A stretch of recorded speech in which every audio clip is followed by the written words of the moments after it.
What up, everybody? I thought today would be a good day to do a little bit of some research involving Pan-Africanism. I have talked about this topic on another platform that got taken away years ago, but it's my assertion that Pan-Africanism is another phrase for colonization of Black Americans, and I'm going to prove that by doing research and showcasing what's been done and what's been said. How did, for instance, the word African somehow make it to the America here in the United States of America?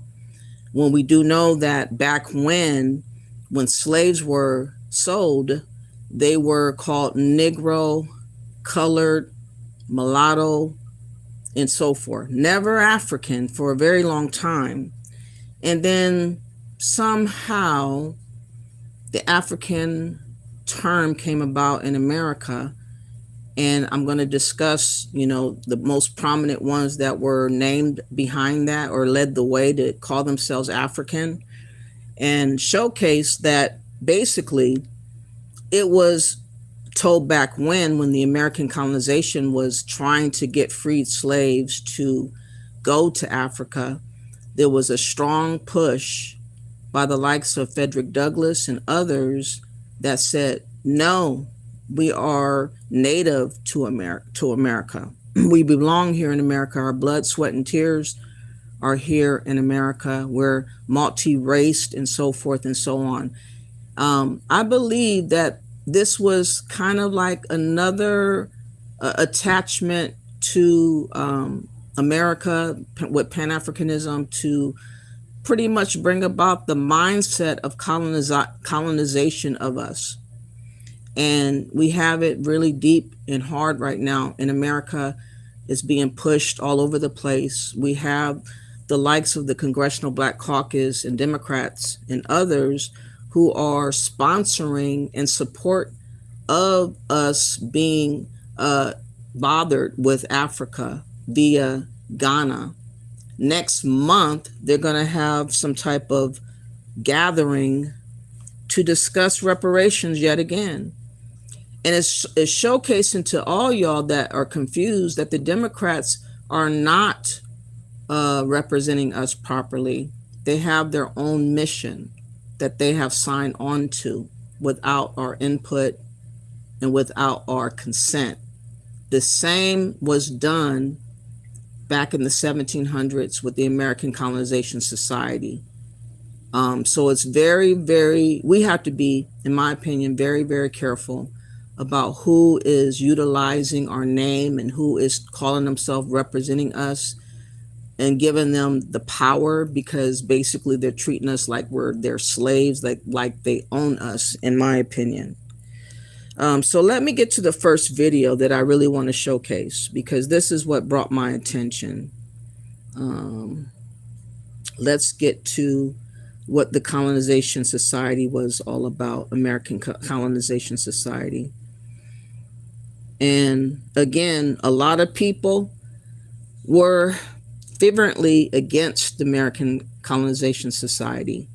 They saw it as a trick, a trap. And I want to bring up this. Hold on, let me see what I do with it. By the way, if you have not yet, please hit the like button. Please share and subscribe. It will not cost you anything. Okay, let me just get another video. This was popularized by many abolitionists, many people in the government. They even paid towards the freed slaves of that time to go to Liberia. And a lot of things happened to these people that went, which was not all the way positive. So people trying to tell us that Africa is our future and all this type of thing, when we're seeing everybody from around the globe that don't want to stay home, especially Africans. And I'm offended with them trying to get me to swap out with them.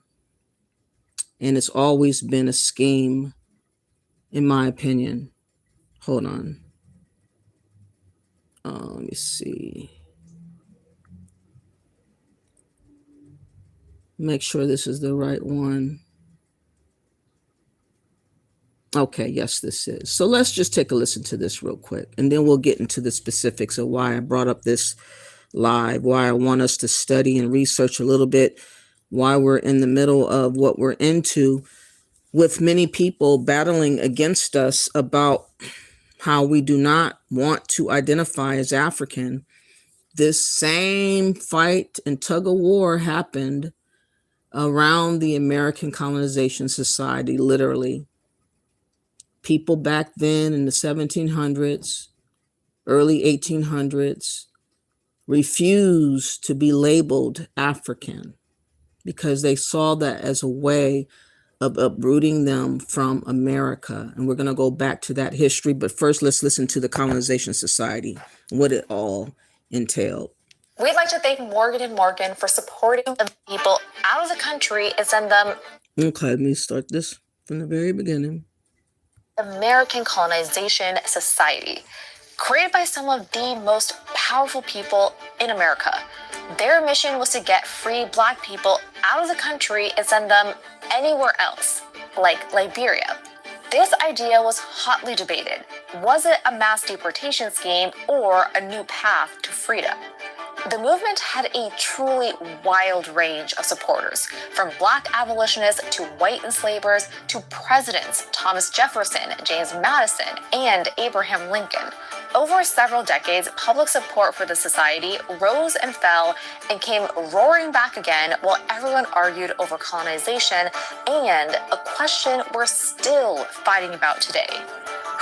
Thank you for being here again, Anthony. I really appreciate it. Today we're going to study, because basically what I want to have happen, I know a lot of rhetoric that's been on social media has been more or less very angry or very dismissive.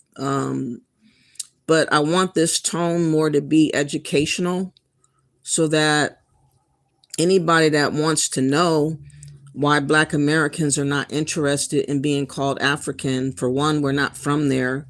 For two, we do not have nobody over there that's from our blood lineage. And for three, we do not want other people to try to get us in a position that happened back here in the 1700s and 1800s of the American Colonization Society. They act as if they were on the side of the freed slaves, but in the end, a lot of those people that went over there, I think it was like 13,000 to 14,000, also including the Caribbeans, took a risk in going to Liberia, and slavery was still going on the ground. And they had to switch up their way of being to cope, which was trying to colonize or enslave and do other things to the so-called indigenous Africans of Africa. It was not a happy ending, in other words. And I don't even know how many of those people that went there, if their bloodlines still even exist there in Liberia. But it's important to just go back to history, in my opinion, so that you don't make the same mistakes. You don't make the same mistakes. This is like repeating of what happened back when. They're bringing back the same American Colonization Society in the name of Pan-Africanism. And they're going further with their notion by having Democrats and other people that's supposed to represent us as Americans in America, who have sold out our mission to get liberation or liberty, justice for what has happened in our past here, and still be productive Americans on the soil we only know. Everybody's on the side of us somehow giving up this notion of America. And this is exactly kind of a malicious, wicked way of tricking people that's not informed of times past to repeat itself. I think it's very dangerous, in my opinion, to ever call yourself African American. Everybody that listens after you hear this, please just call yourself Indigenous American Black, or call yourself a Black American, or call yourself FBA, Foundational Black American, whatever way you see comfortable for yourself. But we have got to, mentality-wise, raise up our awareness about what is going on in front of our faces. But here's history right here. She's going to tell you what happened back when, and who was on the side of the freed slaves going to Liberia, and who was on the side of not going anywhere. Let's go. Gets to be American.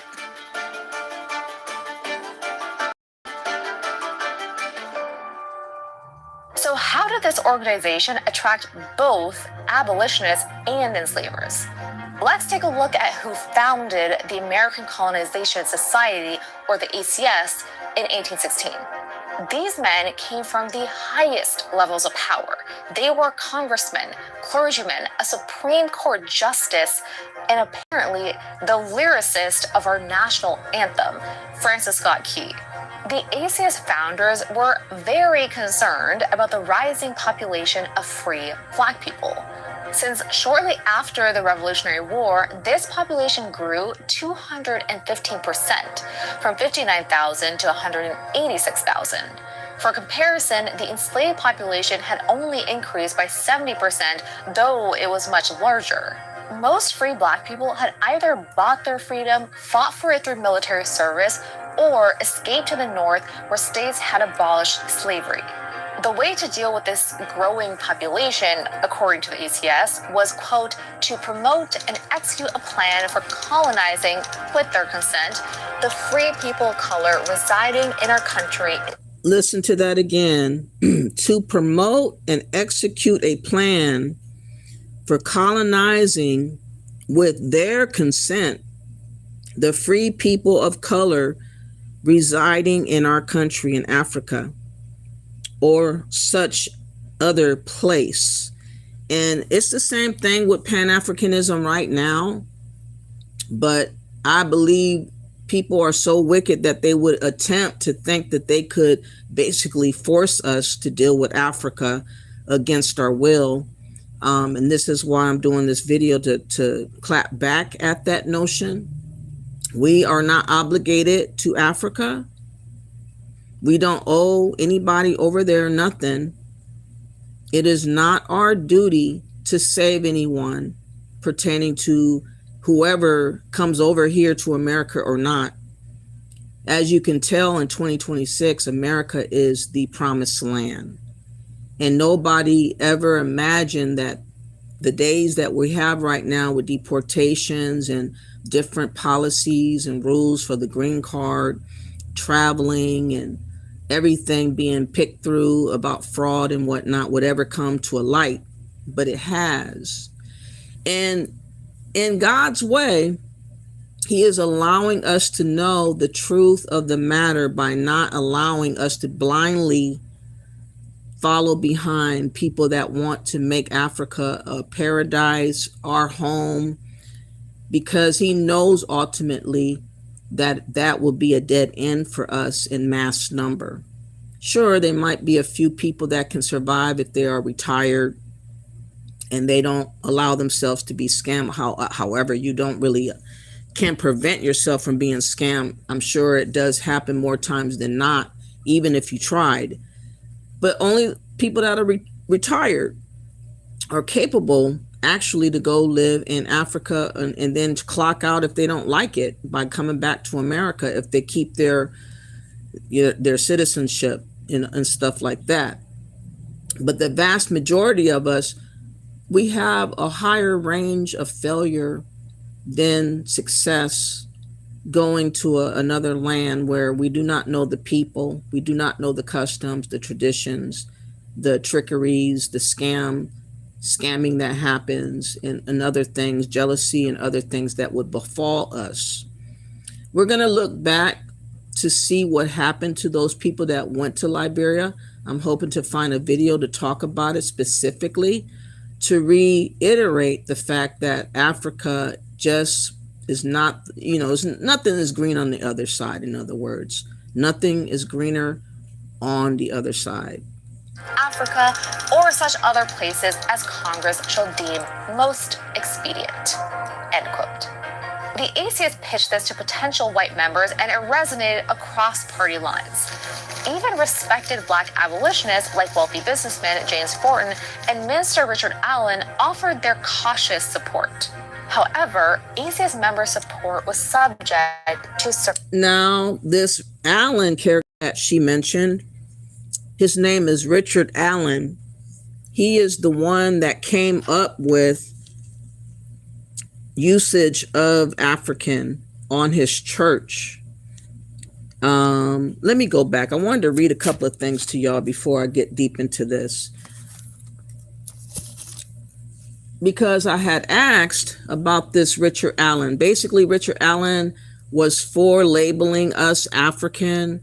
He had a church with the name African in it, and he was like a proponent of wanting to establish that term. But when he heard of the American Colonization Society, he turned on the notion of calling himself African anymore.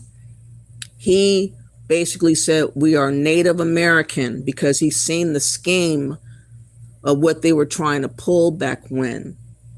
I asked the question because of the fact that he was one of the first to talk about African in America.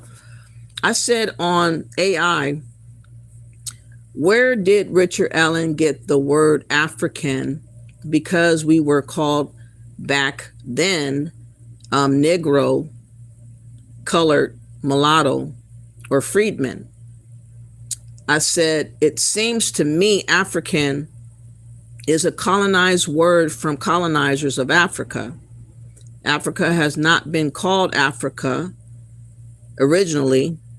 So who really coined the words African and Africa back in the 1700s or before, and by what colonizers, I asked.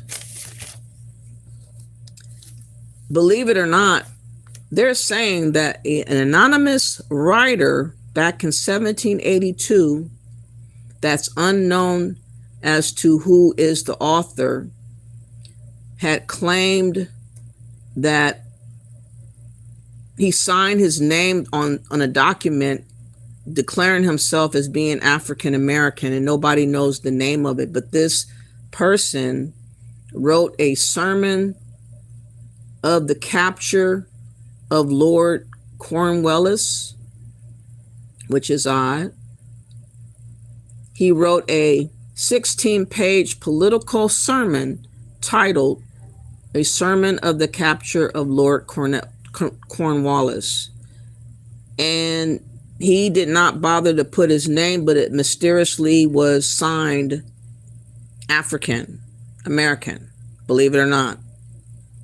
Now, the significance discovered by researchers at Yale University, this 1782 document is the earliest record of a Black person choosing to combine their ancestral continent with their American home.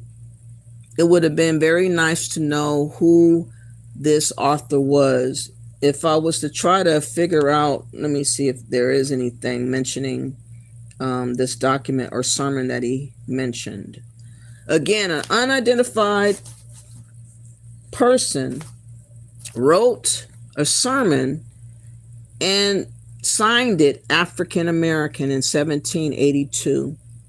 It was called a sermon, for you guys to look it up yourself, a sermon on the capture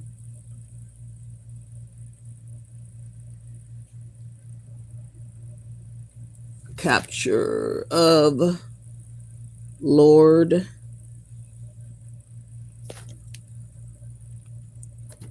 Cornwallis, whatever. Corn, W-A-L-L-I-S. Let me see if there's something comes up. Okay. Last party mine. King dropped a sermon of the capture. Oh, this is a long book. Well, 16 pages. Anyways, that's what I might have to look into this because that video is kind of long. It's an hour and 41 minutes. And so I'm not going to go there now. But just keep that in mind that was the name of the sermon by an unknown author. But he said he was an African American. And that was the name of the sermon. Now, Richard Allen, again, is the first person that not the first person. The first person I ever heard use the word African American was Prince Hall. And this other guy right here, Richard Allen, in 1787, he also used the word African. And he was a prominent minister and educator who brought his own freedom from slavery. So that's what he did. Okay, so this guy was really into the word. The word Africa was codified by the ancient Romans, which they're the ones that created the word, and later cemented by European colonizers. But Richard Allen used the word in 1787. Somehow he was able to go and use it in America, and he built a church with the word, I guess, African what is it called? Methodist Association or something like that. But it was a church. Let me look it up. Hold on. I don't want to give you misinformation. I might as well check.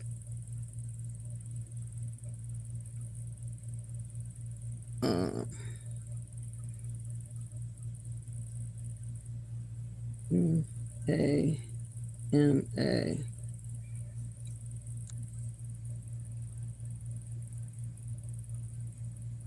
Okay, that's not going to work.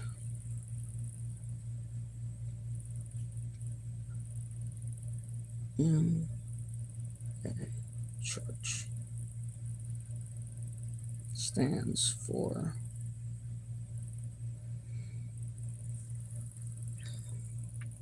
Okay, it was named African Methodist Episcopal Church.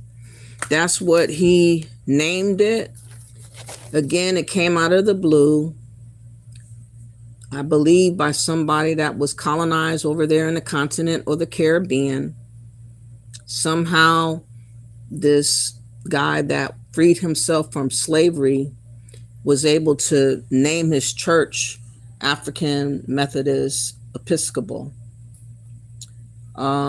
Anyways, for those that don't know, Africa had other names prior to him being colonized to being called African. Al-Kabal, how you pronounce that word? Hold on, let me see. There's two words. They called it Ethiopia at one point, and they also called it this A word. I'm gonna say it pronunciation. Pronounce.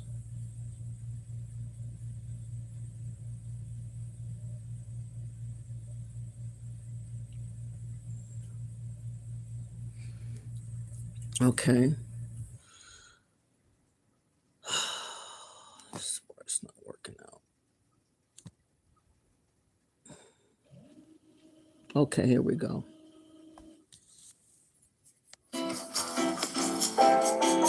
We are looking at how to pronounce these word name and more confusing names too many people mispronounce. Stay tuned to the channel, loves to learn here. Alkebulan. Akabulan. That was the name that Africa was known to be. Yes, reparations for illegals, the Democrats would allow that to happen for sure. This is why we have to keep the Democrats out of office. You know, it's really pathetic that we even have to go through something like this. It's really a crying shame. But let me see what you guys have to say before I continue. Yes, I'm always respectful to everybody unless somebody is disrespectful to me. That come in here thinking they can regulate and dictate who I am and what I'm talking on, because a lot of people assume the worst without having an open mind to understand where I'm coming from or how other Black Americans such as myself feel like right now. And we're trying to give an explanation as to why we are totally against Pan-Africanism, why I am anti-Pan-African, because it's not real. It's only a tool used to colonize Black Americans. And that's not what I want to have happen in my lifetime, on my watch. I do not appreciate people playing in our faces, knowing full well their intention is to switch us out of America and put us in Africa and have the immigrants take our place. That has been the goal for a very long time by Democrats. And we're finally in the know of what is really going on.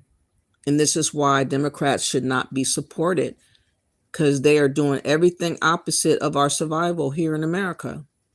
They're trying to basically push us out, don't help us with anything, make life a living hell as best as possible, and have us go somewhere and take our chances in a whole nother continent that will never do us any good. That's what they envision for us.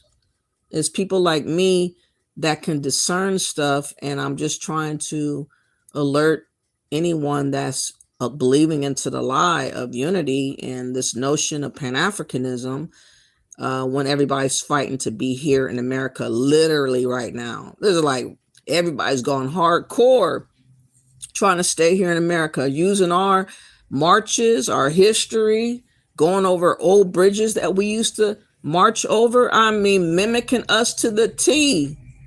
It is so ridiculous of how crazy this situation is. It's like you cannot make this shit up. No other groups of people come to America utilizing our basic way of accomplishing stuff and bike riding off of us. Like they don't even know how to stand on their own. They're so desperate to do anything to stay.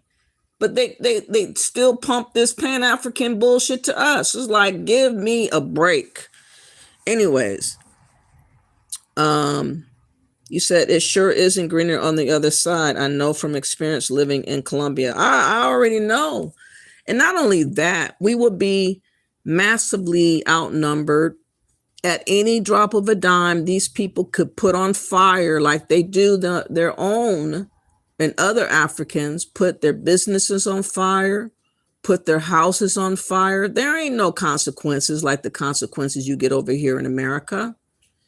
You would just be wide open in the open, a waiting duck, a sitting duck, waiting for anything to happen, and there's nothing you can do about it. You can't have guns over there. You're not going to have the number to withhold and stop them from doing things to you right in front of your face. I mean, you can't beat 100 people to one. You just can't do that. So anyways, that's my opinion. Don't take the risk. Who sold the slaves to America? Scott Brian said, you said I put it. You know what? If you're going to sound silly, I don't even want to answer your question. Anthony Reed, Africans and Arabic Europeans, from my understanding of slaves being sold, also Spanish or South American Caribbean region. Yeah, we know, for your information, Scott, that there were people already here in America. That's the biggest secret that this government and you all don't want us to understand. Many of us were enslaved here from this land because we were here. It's a lot easier to enslave the people already on the land than it actually is to carry on a boat for supposedly 12 million. I do not buy that. There ain't no damn 12 million that came abroad overboard, over the boat. No, on the boat. It's outlandish for y'all to even believe that. Where they stole the food and water at? How were they able to use the bathroom and keep from having diseases and dying off? Wasn't the ship ride about 2 to 3 months? It's impossible to have all those people come over here from all the way over there in Africa. You guys have been known to lie a lot so that you could just rewrite history and just be the winner, and out of manipulating and lying. And all of us now are waking up to the reality that we've been fed a lie. I didn't know nothing about Africa until they put roots in front of my face. That's the only time people started thinking about Africa. And that's why they put it in front of our faces, to make us believe that we're from somewhere else. That was the whole point. It's called Propaganda 101. But now we're waking up. Hold on.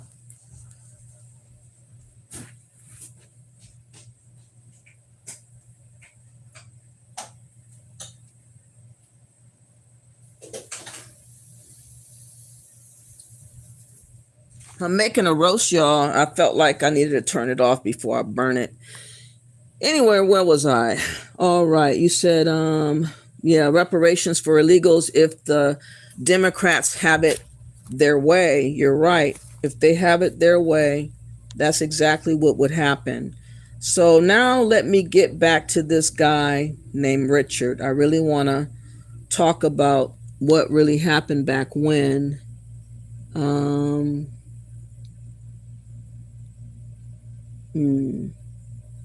Okay.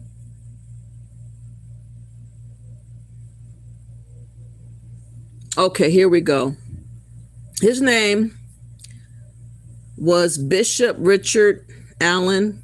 He opposed the American Colonization Society, better known as ACS, in the early 1800s because he viewed its back to Africa scheme as a racist effort to remove freed Black Americans. Now, just think about that. This is the same guy that started using African, one of the first. He placed it on his church, AMA.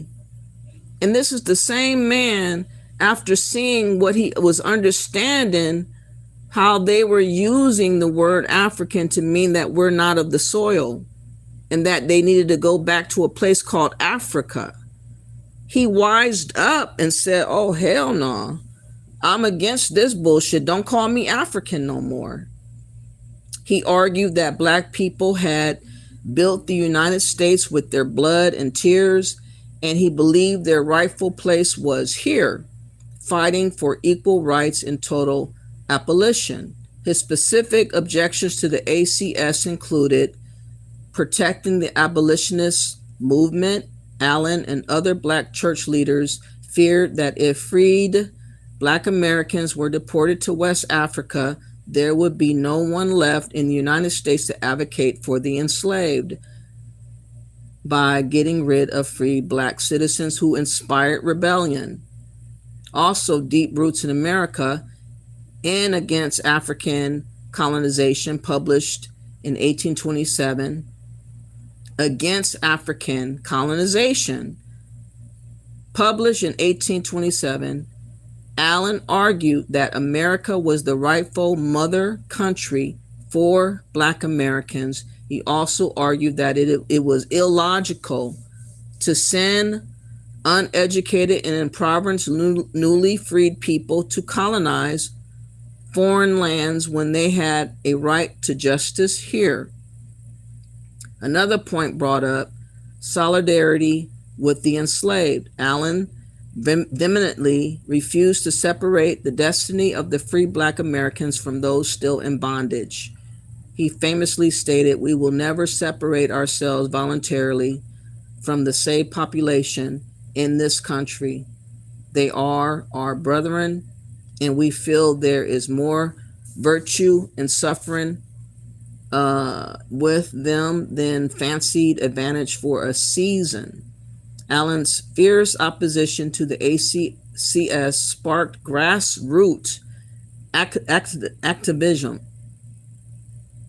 On February or January 15th, 1817, he helped host a historic gathering of nearly 3,000 Black Americans at his church, Mother Bethel AME Church in Philadelphia, which formally condemned the ACS's colonization plans. This anti-colonization stance set the foundation for the National Negro Convention movement, which Allen and other Black leaders organized in 1830 to fight for civil rights and abolition on American soil. So he was totally got his mind right when he realized the trick of using that African term. I believe somebody must have just told him to start using it. I don't know, maybe his enslaver, his slave master told him to say that he was that. I don't know how it doesn't really explain it, how he was able to pick up that word, but whoever told him about African, he used it and then realized it was a trap. It was a trap. The same thing as African American. It is a trap. It's not meant to be a blessing to us. It's meant to cause confusion. And that's exactly what it has done. Because prior to being labeled African American, everybody was content with Black American. There was nothing wrong with Black American. There was nothing wrong with that. And all of a sudden, here comes Jesse Jackson with the bullshit. Jesse Jackson was put up to that by the Democrats to do what they did, because they were already in cahoots with the likes of people in Africa way back when. People making shady deals behind the scenes on our account, claiming that they can claim us. Now, this was a writing back in April 17, 2015, where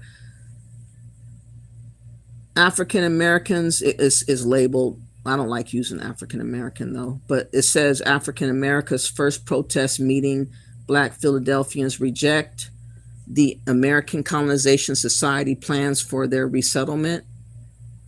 In the following account, historian William L. Katz revisits an essay he first wrote in 1968 as the introduction to the reprinted volume of William Lloyd Garrison's Thoughts on African Colonization, which was first published in 1832. Remember that, African colonization. That's what Africans are trying to do to us now. They're trying to colonize us. That's why we have to boycott Ghana.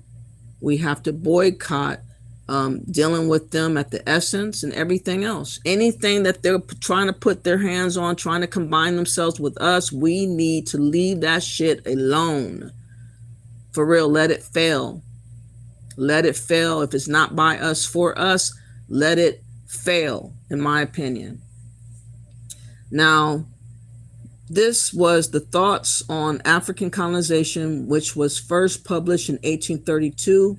In the article below, he describes the first mass protest meeting at Philadelphia in 1817 that eventually led to a nationwide Black rejection of African colonization, and compares it to the Black Lives Matter movement that grew out of local protests in 2014 in Ferguson, Missouri, over the killing of Michael Brown.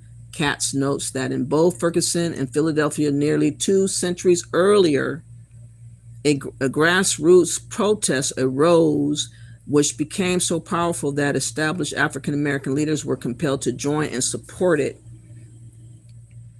In January 1817, nearly 3,000 men met at Bethel AME Church, popularly known as Mother Bethel AME in Philadelphia, denounced the American Colonization Society's plan to resettle free Blacks in West Africa.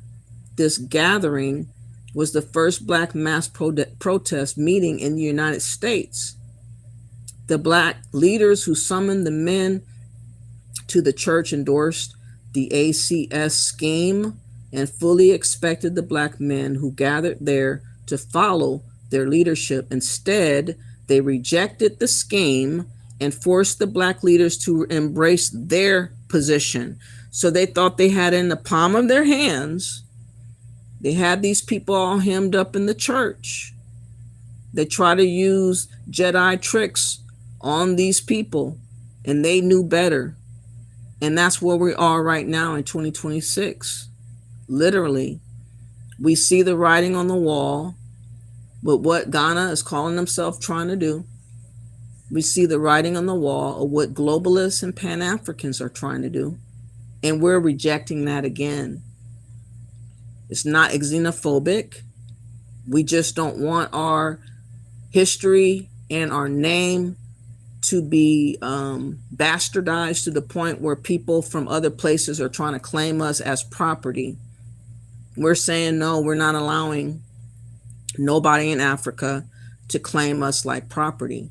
Go claim the migrants that are fleeing all over the place. Go claim the people that's about to be deported or prohibited from entering into America for a time. Cleave to them. Stop bothering us. We know your scheme. It's over. Now, let me see. The genesis of this remarkable meeting can be found in the early efforts of Captain Paul Kofi, a wealthy Black New Bedford ship owner.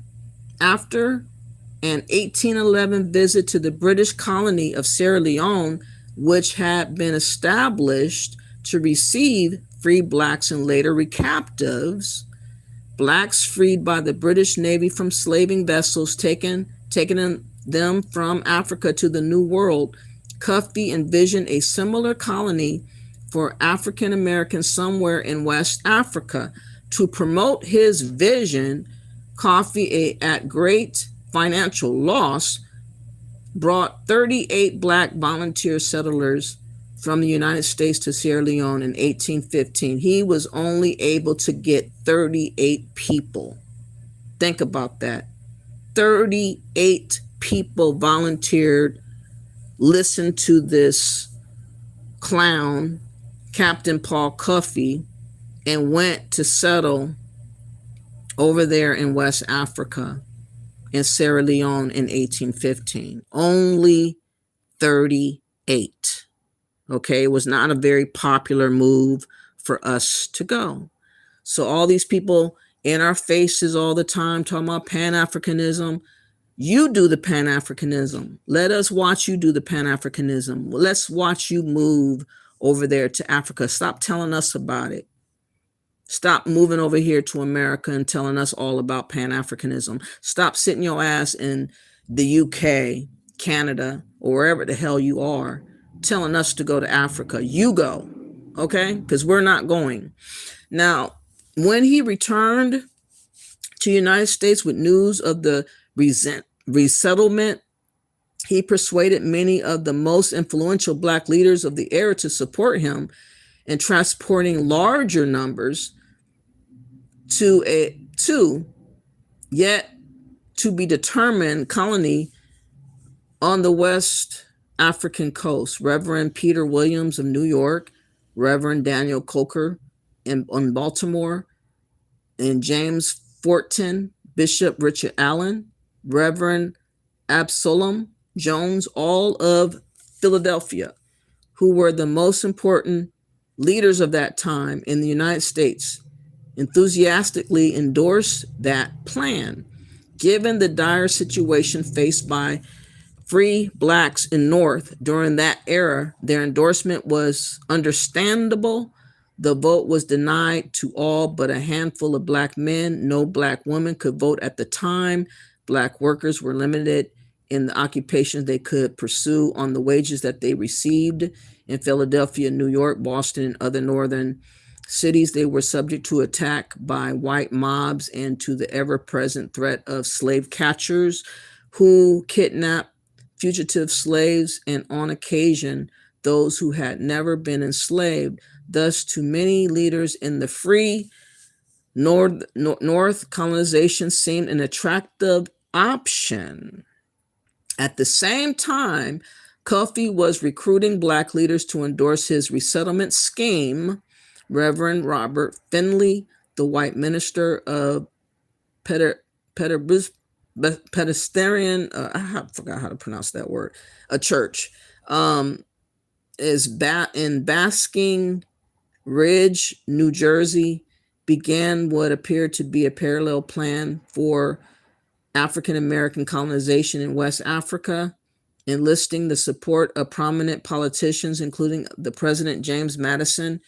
He, in December 1816, brought together numerous public officials, leading ministers, important businessmen to the Davis Hotel in Washington, D.C. to create the American Society of Colonizing the Free People of Color of the United States.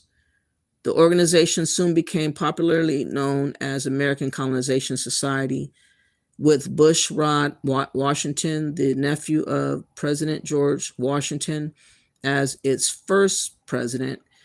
The list of vice presidents, including Henry Clay, Daniel Webster, John Randolph, Francis Scott Key, and General Andrew Jackson. Both the Coffee Group and the ACS believed free American blacks should settle in West Africa. There, however, the similarity ended. Coffee and his supporters hoped that free blacks and eventually freed slaves would go to a yet to be determined African colony, and thus began the process of emptying the U.S. of its black population, both slave and free. The ACS was clear from its founding that its efforts would involve only free blacks. There would be no interference with the institution of slavery. Considering that most of the prominent supporters that were themselves slaveholders, this was hardly surprising as the ACS viewed the situation. Free blacks were a dangerous element who potentially incited enslaved people to rebellion. Thus, removing them from the United States would strengthen the institution of slavery. Some white leaders at the time recognized this as well.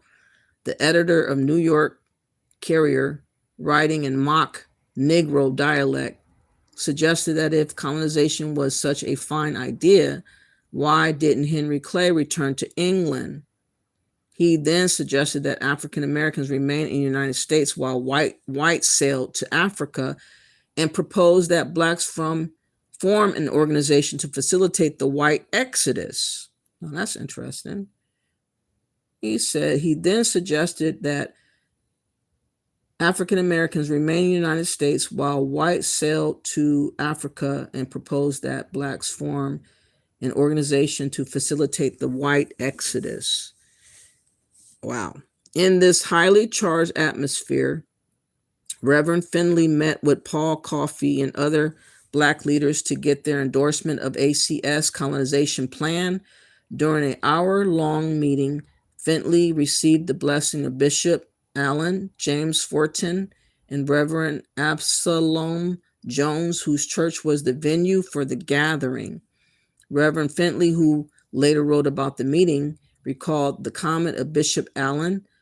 According to Finland, the bishop indicated that he would go himself, that if he was young, he would go himself. The bishop then declared the present ACS plan of colonization as holding out great advantages for blacks who are now young. A short time later, in January 1817, Bishop Allen and other black leaders who had endorsed the ACS called the meeting in Bethel AME Church. Some 3,000 men, virtually the entire black male population of Philadelphia, gathered to hear about colonization. The black leaders expected the African American men of the city to endorse the ACS and Coffey colonization schemes. What they received instead was a denunciation of the plan. Apparently, the black men feared that all free blacks would be compelled to go to Africa, including especially those in the slaveholding states. They saw correctly, as it turns out, that the ACS scheme allowed slaveholders to get rid of free blacks. James Forten later described the meeting in some detail to Paul Coffey in a letter dated January 25th, 1817. Forten wrote that no one soul was in favor of going to Africa. So we saw through the bullshit. Only a few decided to go, even the ones that propped it up, this Richard Allen guy, and others, that Paul Coffey guy that brought it forth to them to try to solicit them to go. They said no. Okay, they flat out said no. Let me go back.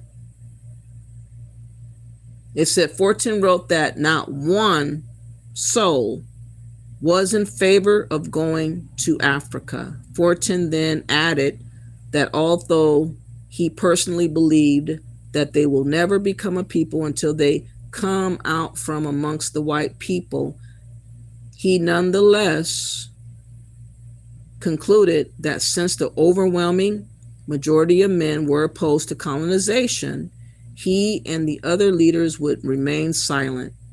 8 months later, on August 10th, 1817, at a second mass colonization meeting, Forten and the black leaders who had previously endorsed ACS and Coffey plans now came out in opposition to colonization.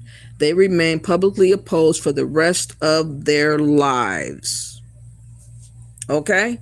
For the rest of their lives. So a lot of people like to go back and talk about how African was a word in the 17 and the 1800s on churches and how they found pride in using that term then. As you can tell, there was rejection of it eventually because they saw it as a means for others to try to colonize them to Africa. Africa is a colonized word. People from Rome and the Europeans named Africa. Africa named the continents of Africa. They're still under the subjugation of the colonization of these same people today in Africa. And they bring forth Pan-Africanism to us specifically. You don't hear them trying to bring about Pan-Africanism to Haiti, to Jamaica, to any other Caribbean place, to Brazil, nowhere. They solely bank on telling us about Pan-Africanism because the plan of old has never, ever stopped. That's why you're not hearing Pan-Africans tell these people being deported, hey, you can come to Africa. Let's build over there together. America's not for you. Let's go build over there in Africa. No, they don't tell these immigrants nothing about Pan-African. Isn't that odd? Let me see what you have to say, then I'll go back.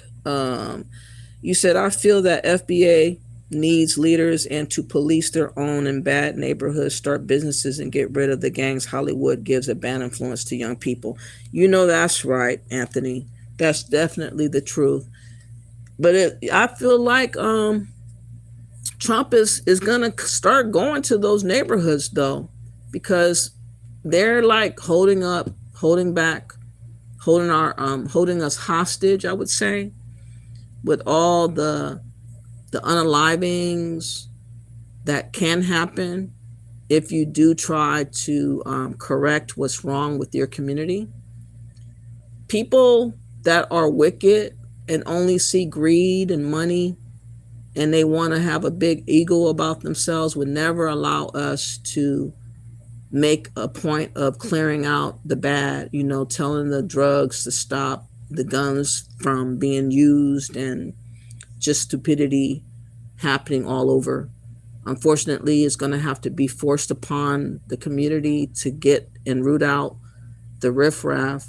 And one of the things that Trump has done recently, if you guys haven't heard, he is disallowing people that have child care back what do you call it, support. If you have been told to support your child and you ignored supporting your child for years, if your amount is over $2,500, you're not going to be able to fly. They're revoking your passport. And I'm pretty sure along with that, other things will happen. Eventually, he's going to tighten the screw. But some people need that to happen because they're never going to do right by their kids, and they shouldn't be allowed to go frolic all over the place in other countries, making other kids or having sexual relations with other types of women if they're not taking care of their own at home. So I am totally in agreement of what Trump's doing. And I'm pretty sure there's going to be other things that will prop up, but that's a good thing. That's a good start. Let me see. You said, I myself think Ben Carson is an excellent leader, and that Sheriff Clark is another one. Yeah, Ben Carson, being a surgeon, a real talented surgeon, he has a lot of cred because he's definitely smart, and he's not allowing himself to be used up and spat out by the Democrats, which is good. I understand why we can't wholeheartedly back Republicans, because some of the things that other people get away with harming us is kind of like ignored a lot of times by Republicans. And that's why a lot of us still don't want to wholeheartedly connect to the Republicans. We're going to need more people to support what's right out there and stand up in support of us.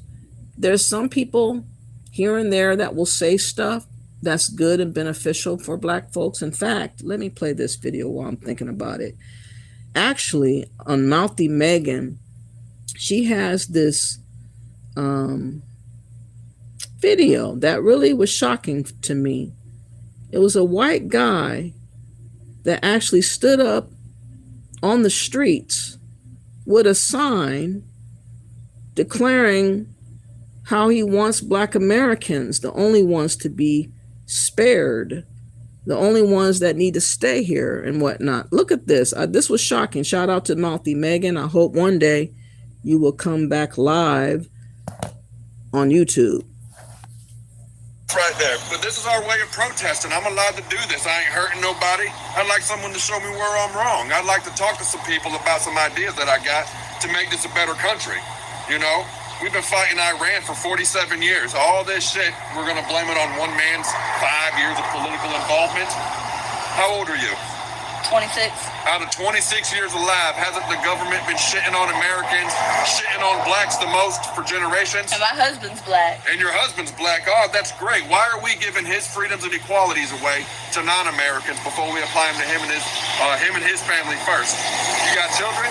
No. You like Black dudes. If you do have kids, they're probably going to be Black. Why are we giving their freedoms to non-Americans before we apply them to them first? We can't make a better future for my kids without making one for yours. That's a fact, right? That's Americans, right? Your husband's an American? Yeah, he's an That's all American. that matters. That's all that matters. And I don't understand why we keep doing it. I don't understand how people keep saying, fuck ICE. If you're saying fuck ICE, that means you're okay with giving Black Americans freedoms and equalities away to non-Americans before we apply them to Black Americans first. And that makes you a racist. And fuck you, you racist. That's what the political goon's about. We're here to make a difference. We're going to make a change. And if we got to stand out here every single other day, whatever, support me. Make me famous. Someone show me where I'm wrong, more importantly. So that reads, Black Americans, let me see. Let me go back a little bit. Are more important Someone show me where I'm than any non-American for any reason, something like that comes here for any reason. That's what I like to see. Like, he didn't want to show his face, but he wanted to let it be known that how he's thinking is the way I appreciate other real Americans of America thinking. You guys have to support, you know, us as being Americans. You have to support us for having our say in our own narrative, because again, for the longest time, the Democrats have been muffling us since Martin Luther King's death. They totally took over our narrative. Anything that we're saying online, you're not hearing the Democrats say. All they're saying right now is about the votes, the voter rights of America. That is a lie, saying that we can't vote, that we don't have identification, like we can't figure out how to get our own IDs and have our own birth certificate and social security number to be able to vote. All Trump is doing is disallowing the illegals to have access to be able to vote, which would influence, you know, our democracy and maybe make it not as good as it's been, because many foreigners right now are running for office. And I hope and pray, because it is being talked about, where people are starting to say, hey, why are we allowing foreigners to run our government? That's silly. They should put in law that if you're not from this soil at least 80 to 100 years, you should not have access to a power. Why are we allowing foreigners to tell us what to do? And that's why we're in the mess that we're in now. We had no awares. I had no awares that this was going on, but it's definitely going on. And the Democrats want to keep the illegals in their back pocket so that they can stay in power. That's how they were able to flip and act a fool with Biden the way they did, you know, because of illegals voting. And we got to peel back a lot of stuff that was done. We got to stop everything that's going on right now. And okay, let me see. I feel the FBA. Oh, I read that. Yeah, I read that. From the stories I heard from Black Americans going to live in Africa, it was not good, only to rob them of their money. That's exactly right. Whenever we talk against Africa, a lot of people want to say, oh, the white man told you to look at Africa in such a bad light. No, you're helping me look at it in such a bad light because you're refusing to go home. You're arguing with us about why ain't we supporting y'all from being deported. It's pretty evident that you guys don't want to be in Africa. So if Africans that are actually from Africa don't want to be in Africa and they're fighting tooth and nail to stay in America or the UK or Canada or anywhere else, why in God's green earth would y'all fix your head and mind to believe somehow that Black Americans want to go to Africa? It's not as xenophobic, it's common sense. You guys tell us what it is by what you do. You ain't got to outright say it. You just have to act the way you're acting right now about these deportations that leads us to believe you never want to go. So let me get back to the reading. I'm almost done. But my point is, the people that promoted the ACS initially changed their mind, and they try to corner all the Black men in that time in the church, about 3,000 of them, to be on the side of colonization to Africa. And they all said, hell no. And they changed their mind, and basically they got rid of that terminology of African. They didn't want to be labeled that no more. That's why we started calling ourselves Colored American or Native American and so forth and so on. Other names we started calling ourselves. So y'all need to stop allowing Pan-Africans to lie to you about what was back when, because they don't tell the whole story. They stop in the middle of it to try to give this illusion that, way back when everybody was fighting tooth and nail to be called African and they wanted to go back to Africa. No, they didn't. Not after they start seeing what they were saying and understanding what they needed to understand. They got that shit together. They got their mind right.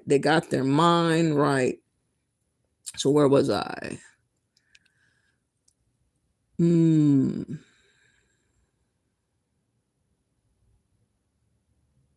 Okay, let me go back up just a little bit.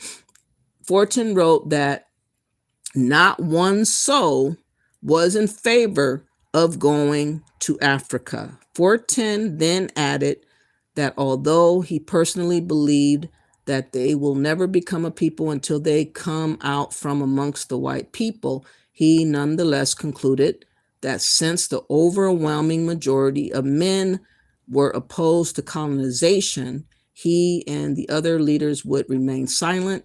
8 months later, on August 10th, 1817, at a second mass colonization meeting, Fortin and the Black leaders who had previously endorsed the ACS and Coffee plans now came out in opposition to colonization. They remained publicly opposed for the rest of their lives. Okay? The January 1817 gathering of African American men, I hate saying that because they weren't called that then, but I'm reading the article. I'd rather say Black American. From now on, I'm going to just say Black Americans. The gatherings of Black American men became more than the first Black American protest meeting on U.S. soil. It is an early example of what a people can accomplish when they are so united, determined, and fearless that they are willing to challenge their adversaries and their own traditional leadership. In one loud voice, the Black men of 1817 foiled a slaveholder scheme supported by a semi-government organization to exile them from their homeland, the land of their birth. Their unanimous vote also sent a clear message to their own leaders that they stood resolutely with their loved ones still in chains, not the slave holders. These Black Philadelphians of 1817 also publicly declared their claim on the United States. As far as they were concerned, this was their land as well. They recalled that many of their kinsmen were among the 6,800 men who had fought and died in the revolution of the Patriot side, and even larger number had been killed fighting with the British. Those Black men on each side fought not for independence or the continuation of empire, but for the principle of freedom in the abstract, and as importantly, for their own physical liberation. Eventually, anti-colonization sentiment spread across Black America, although there were recurring colonizations of back to Africa movements in the 1840s, the 1880s, where by this point the ACS was controlled by African Americans or Black Americans. So you had sellouts back then. Most notably in the early 1920s with Marcus Garvey's Universal Negro Improvement Association, and the 1960s to adhere to the sentiment of the Black men who met in January 1817 in Philadelphia. The historical January 1817 meeting in Philadelphia and the Ferguson protest 197 years later are both teachable moments, okay? And it is a teachable moment for now, because as it was stated earlier, it said it happened again in the 1840s, in the 1880s, and also when Marcus Garvey came. So it's a reoccurring attempt to colonize the Black Americans to Africa. And here we are in 2026, nothing has changed. Everybody is still doing the same damn thing, but putting on another hat to it and calling it Pan-Africanism. This is why I am definitely against going to Africa, visiting Africa, doing anything with Africa, because they are on some bullshit. I would recommend y'all reconsidering going to Africa, because all they're doing is claiming you. They acting like desperados all over the place, trying to claim you. All right, let me do some more reading before I go forward.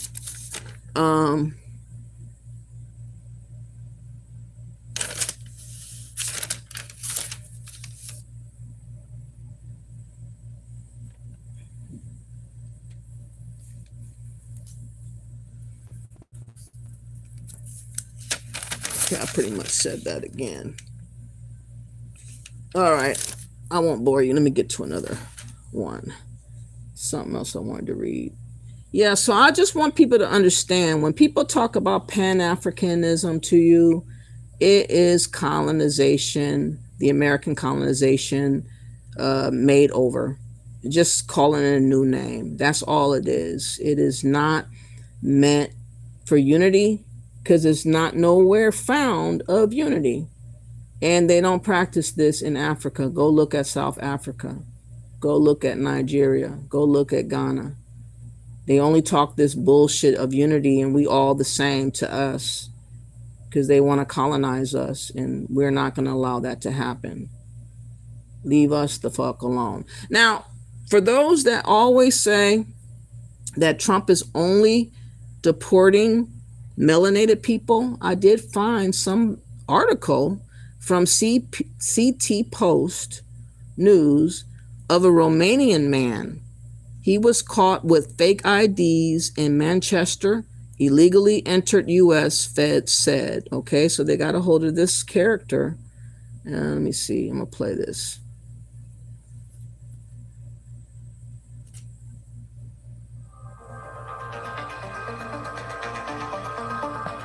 Romanian man caught with fake IDs in Manchester illegally entered US, Fed say.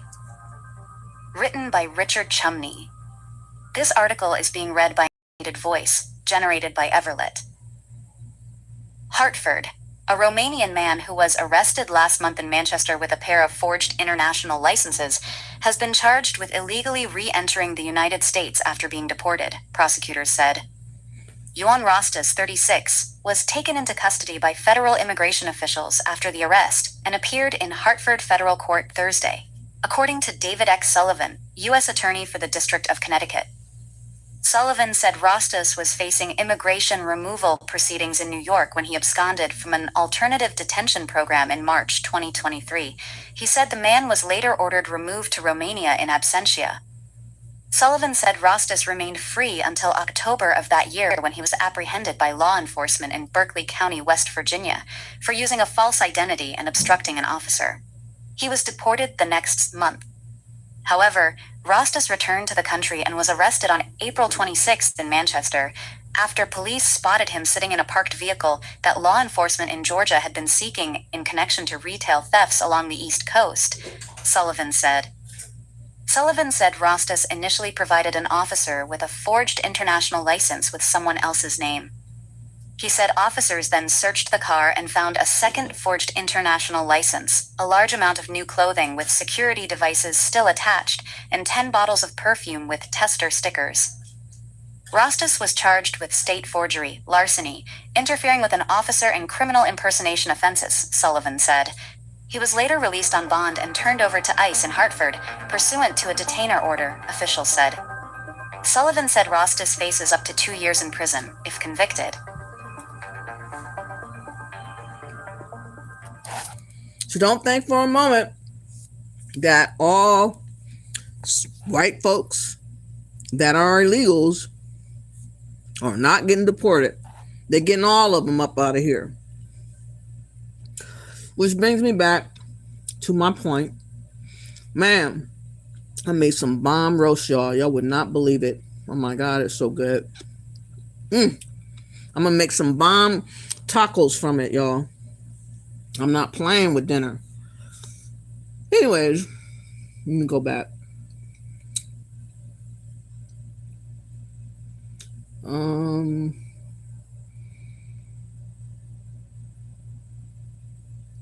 All right, looking up something real quick.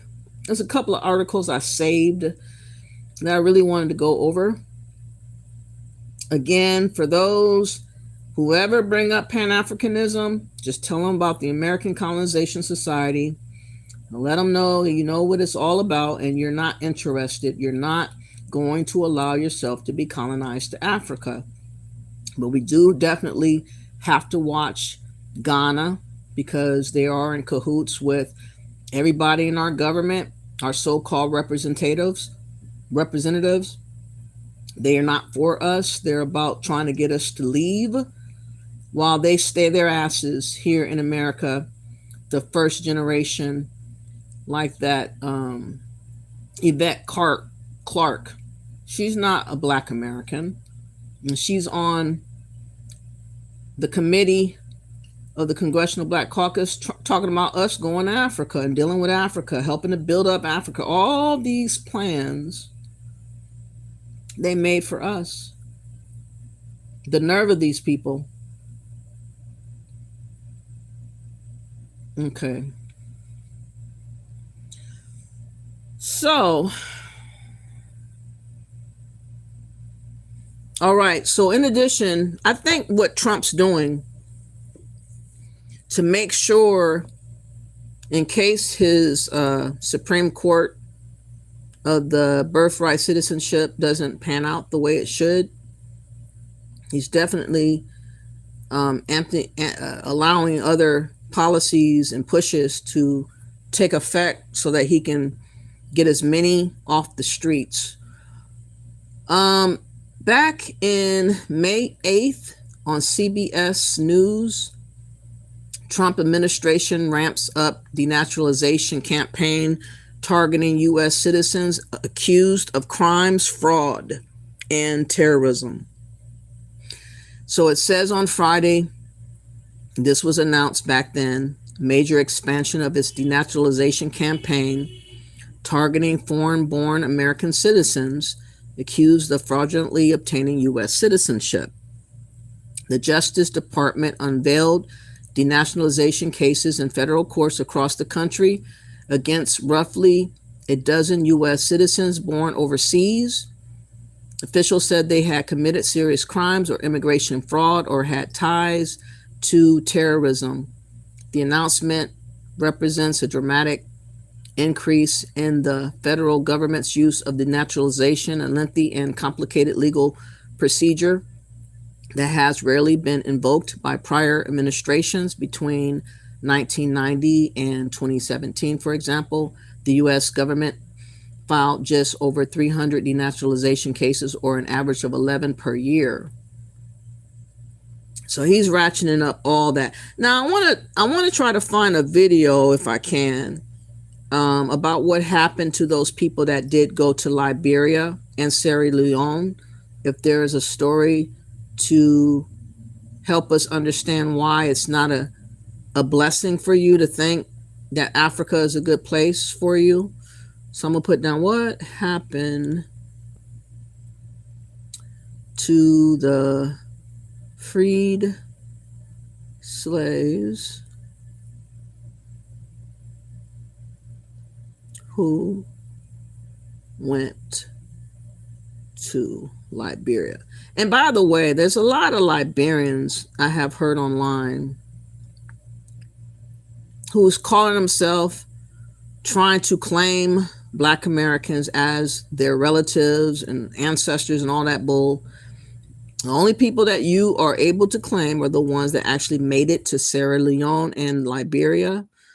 We are the people who never left at all. We never left. So we are foundational to America. You can call us foundational Black American. You can call us Indigenous American Black. You can call us the original Americans. But we're not related to y'all over there in Liberia. You would have to find the bloodline of those people that actually went over there, if they are even alive, because a lot of them, unfortunately, had succumbed to a lot of different things that's not good. So I want to play what actually happened and understanding, it wasn't greener on the other side of the road when going to Africa, being tricked by these people that are so-called educated. Notice how they had people that were in academia, people that were also in government, who propped up this return to Africa through the American Colonization Society. The same types are in our faces today. You have the Congressional Black Caucus, you have the Democrats, you have all of these Pan-African globalists from all over who are all in cahoots trying to bash and harass and pester Black Americans about Africa. And they have the nerve to get offended when we say we're not interested, or we tell you we're not African. The same way I called myself back in 1980, before the dreadful occurrence of Jesse Jackson in 1988. I was always a Black American. I have Black on my birth certificate. Is the way I feel like I want to remain being. I do not want to be altered. I do not want to be told I'm African suddenly. I don't hate Africans. I'm just not you. It's easy as that. I'm not you. You're not me. We're not going to destiny swap one another. You get my destiny and I get yours. No, no, no, no. That's what Pan-Africanism is attempting to do. Look at what Ghana's done so far.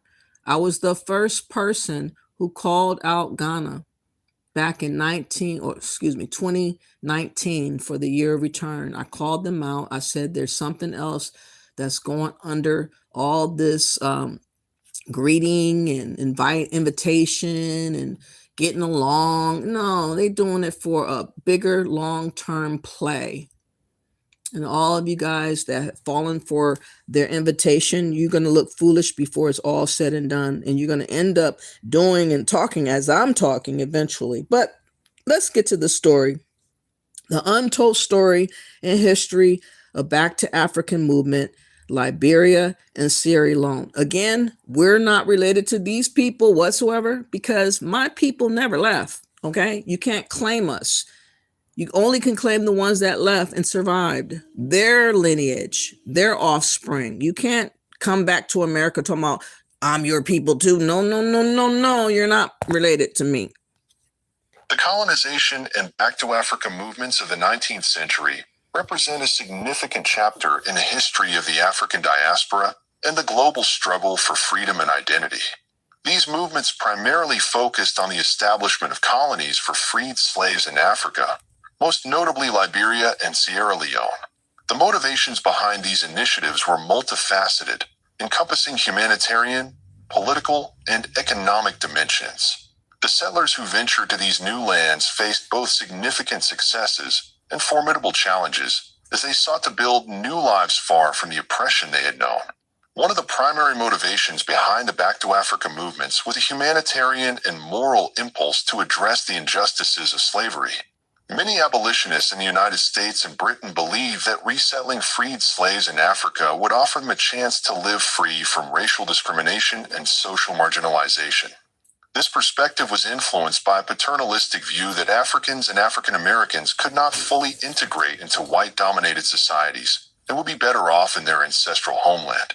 In the United States, the colonization movement gained traction in part due to political and social pressures. As the abolitionist movement grew, there was a rising fear among white Americans about the integration of freed slaves into society. The idea of colonization was seen as a way to alleviate racial tensions and avoid potential social unrest.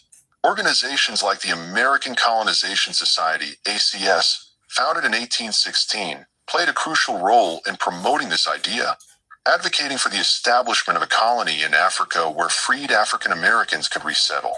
Economic motivations also played a role in the Back to Africa movements. Some proponents saw the potential for economic development in Africa through the establishment of colonies. They envisioned these settlements as outposts for trade and commerce that could exploit the continent's natural resources while promoting Western civilization and Christianity. Sierra Leone, located on the west coast of Africa, was one of the first regions where the concept of resettling freed slaves was implemented.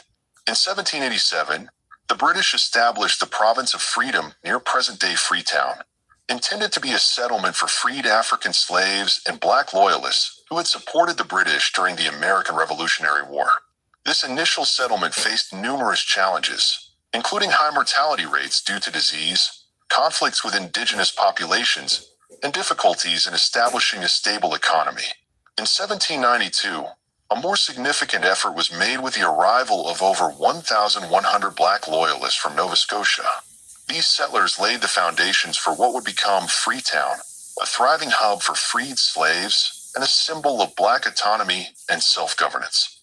Despite the initial struggles, Sierra Leone gradually developed into a stable colony, though it remained under British control. Liberia, situated further south along the West African coast, was founded by the American Colonization Society, ACS, in 1822 as a colony for freed African Americans. The first settlers, consisting of freed slaves and freeborn blacks, arrived on the ship Elizabeth. They faced immediate challenges, including hostile encounters with indigenous groups, unfamiliar and harsh environmental conditions, and diseases such as malaria that decimated their numbers. Despite these hardships, the settlers persisted. In 1847, Liberia declared its independence, becoming the first African republic to proclaim its sovereignty. The new nation adopted a constitution modeled after that of the United States and established Monrovia, named after President James Monroe, as its capital. The settlers, known as Americo-Liberians, formed a distinct social class that dominated the political and economic life of the country, often in tension with the indigenous populations.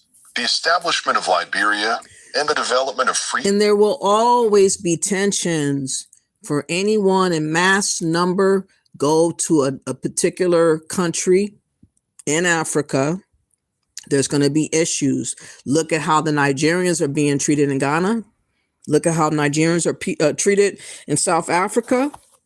Look at what happened with the genocide of Rwanda in 1994.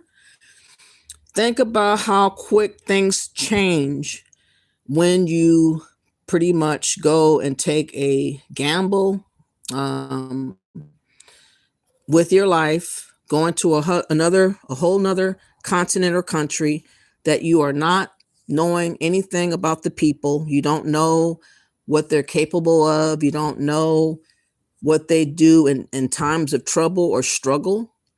You don't know how you could end up being targeted or mobbed, uh, unalived. You know, I remember seeing videos a while ago where they would put tires over people for stealing or other things, and it would set the tire on fire. We don't know that type of brutality like that. We have never done mob unalivings before, stoning people to death. They do this type of stuff in a lot of different places. They don't really have law. It's very lawless in Africa. They pretty much do it for show, claim that they are sovereign, claim that they are independent, but they are in cahoots with the same colonizers that they were in cahoots back when slavery happened. Nothing has changed, just the times have changed. They want us to believe that they are in control. They want us to believe that they could somehow benefit us, but in actuality, it is a pipe dream because they don't support their own now. They have all these riches all over the place that they keep telling us about, as if the Africans are utilizing those riches and becoming rich themselves. The vast majority, 90%, are not. But somehow they tell us the lie to have us believe, oh, that's our inheritance over there. Our inheritance is in America. And I hope to goodness that it does not come to pass where we're going to have to sue people about our identity and about our claim here in America. It just seems like inevitably it may come to that point. This is why we have to get clarity over what happened historically and what we desire as Americans to have happen for our own account. Because a lot of people, again, are speaking for us that are not us, speaking for us because they think that they are our overlords, thinking that they are our masters, thinking that we're still slaves. And that's how, we need to see what's going on with Pan-Africanism. I mean, look at how the Pan-Africans move. They have not uttered a word. If they have, they whispered it about what's going on in South Africa. Why aren't they outraged, though? Why aren't they talking about xenophobia going on over there galore? Why don't they scream to the hills of the mountains and talk about that? They may bring it up one time, but they won't talk about it long, and they go right back to talking about Black Americans because they have an agenda attached to us because we are the rightful dwellers of America. As you see, many of these deportations have been taking effect and we have not been affected.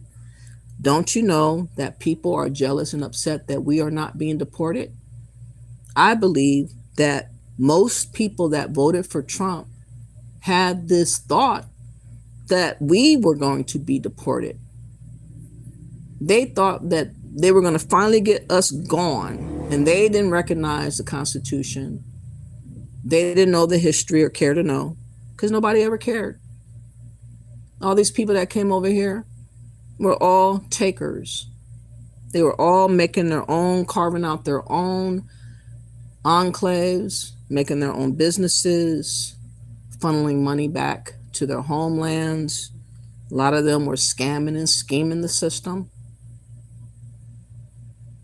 at a degree that is unimaginable. None of this stuff would have ever come to the hilt or to the head had Trump not exposed it the way he did. It was all hidden. Now everything is coming out in the open. And the ridiculousness for people to continually talk about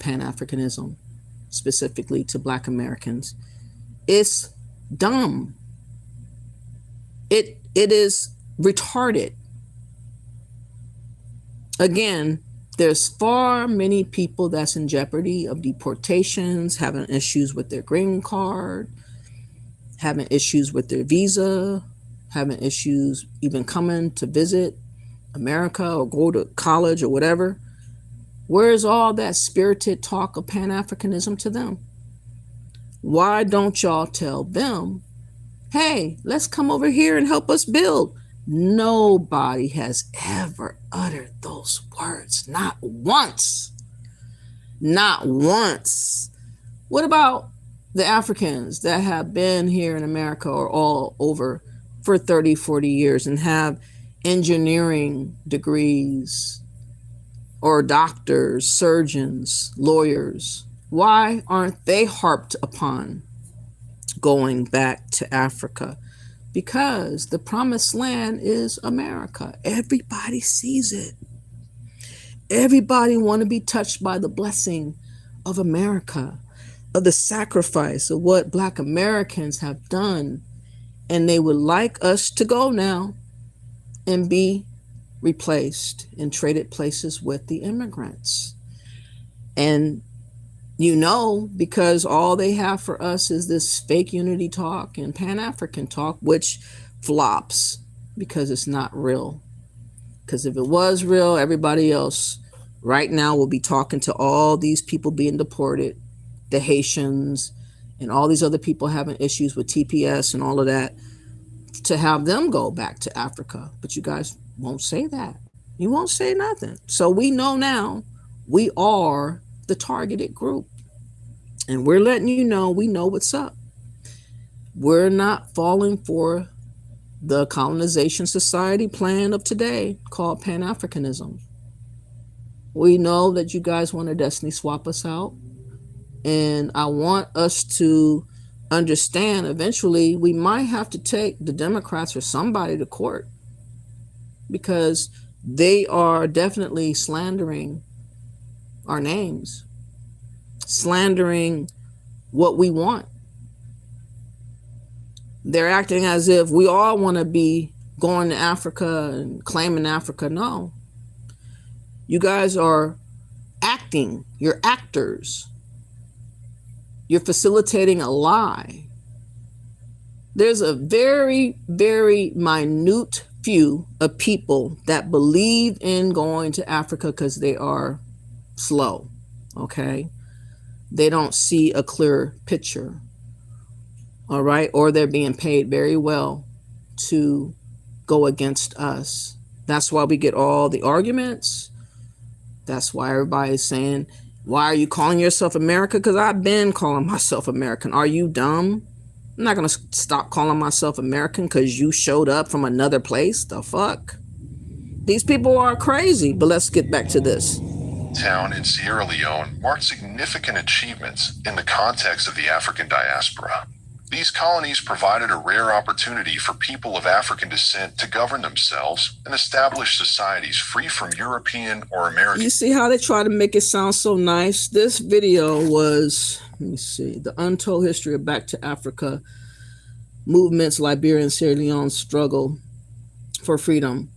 Again, he says it so passionately and make it sound like it's a good thing, and all. No, it's not a good thing.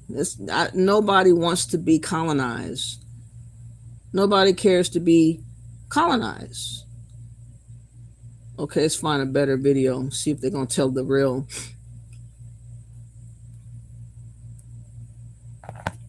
Liberia, a small West African nation, is often overlooked in the annals of history.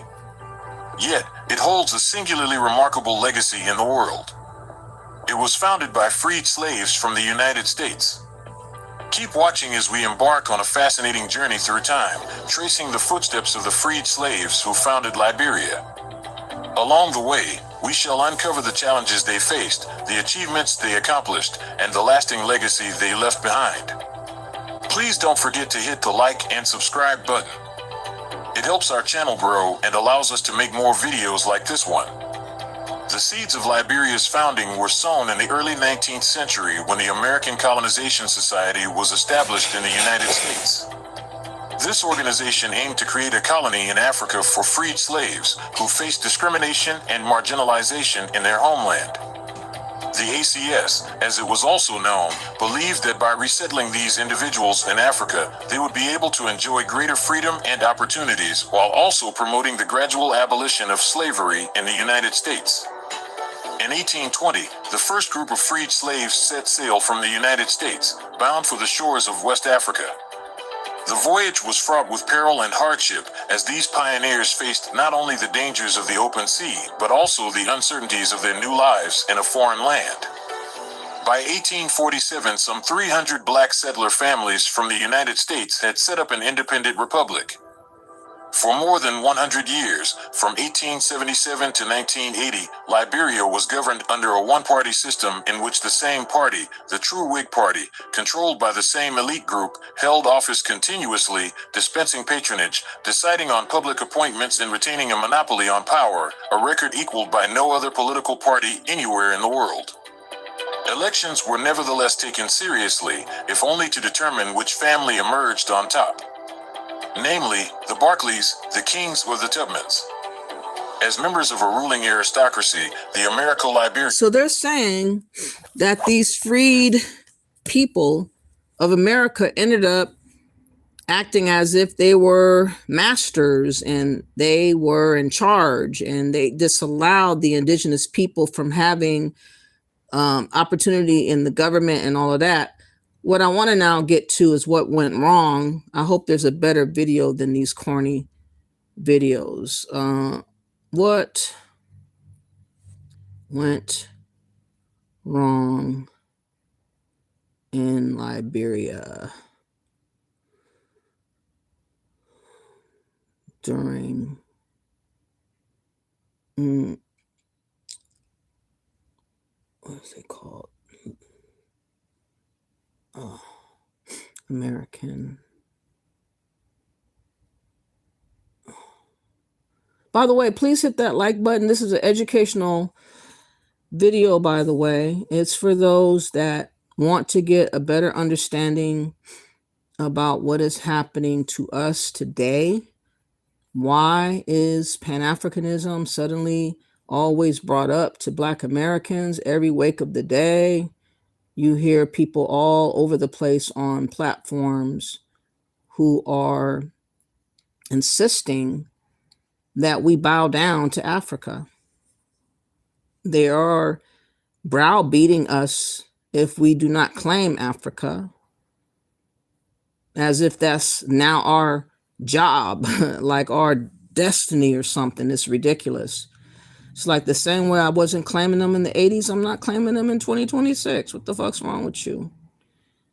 I remember there was what was his name? Naked somebody of Liberia. I wanted to see when they did war against Liberian people, or the ones that went over there. Okay, so butt naked. Okay. Joshua Milton Block. Hold on. What is it? Dang, where's the bit? Okay, here we... No, I don't... What are they doing this? There was a guy by the name of General Butt Naked. He was going around killing folks and eating them, eating their hearts and everything else. Made children soldiers. And this guy never saw jail. He's still walking around like it's nothing but a chicken wing, which is very odd.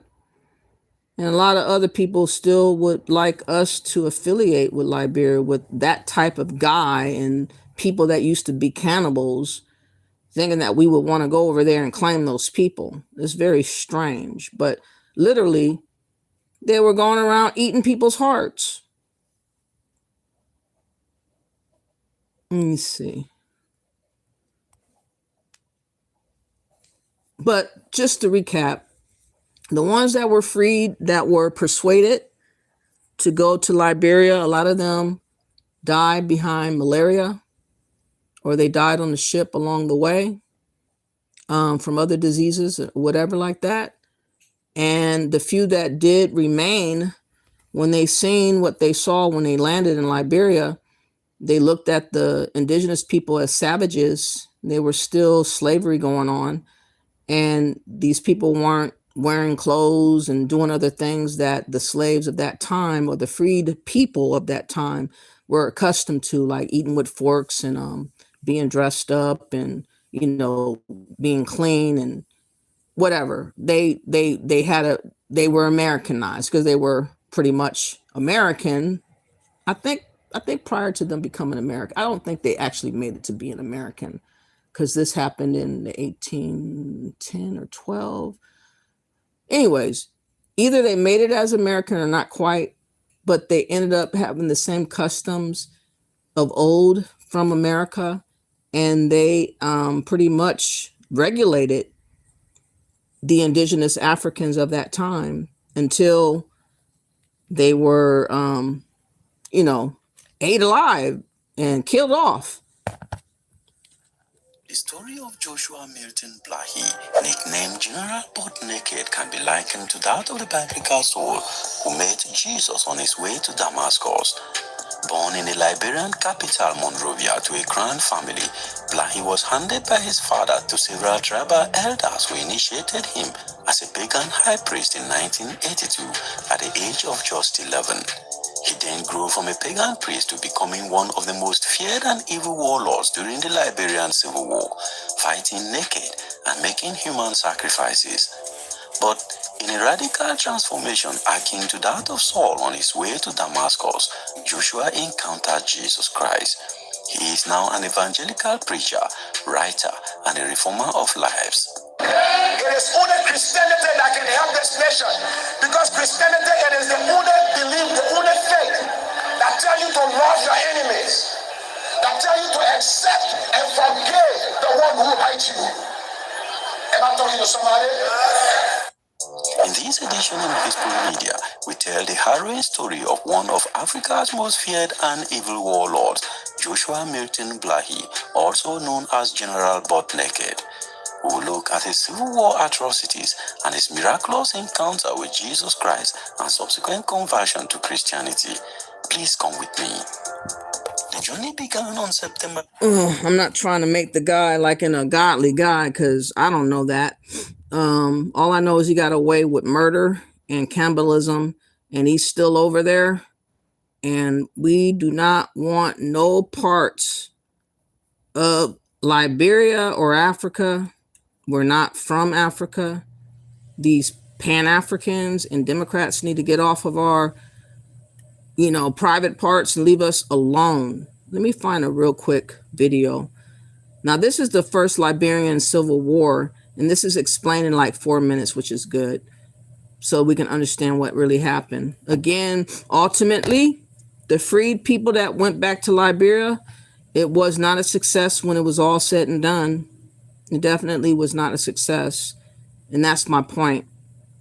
You might have it good for a time, but then it could all turn bad real quick before you know it.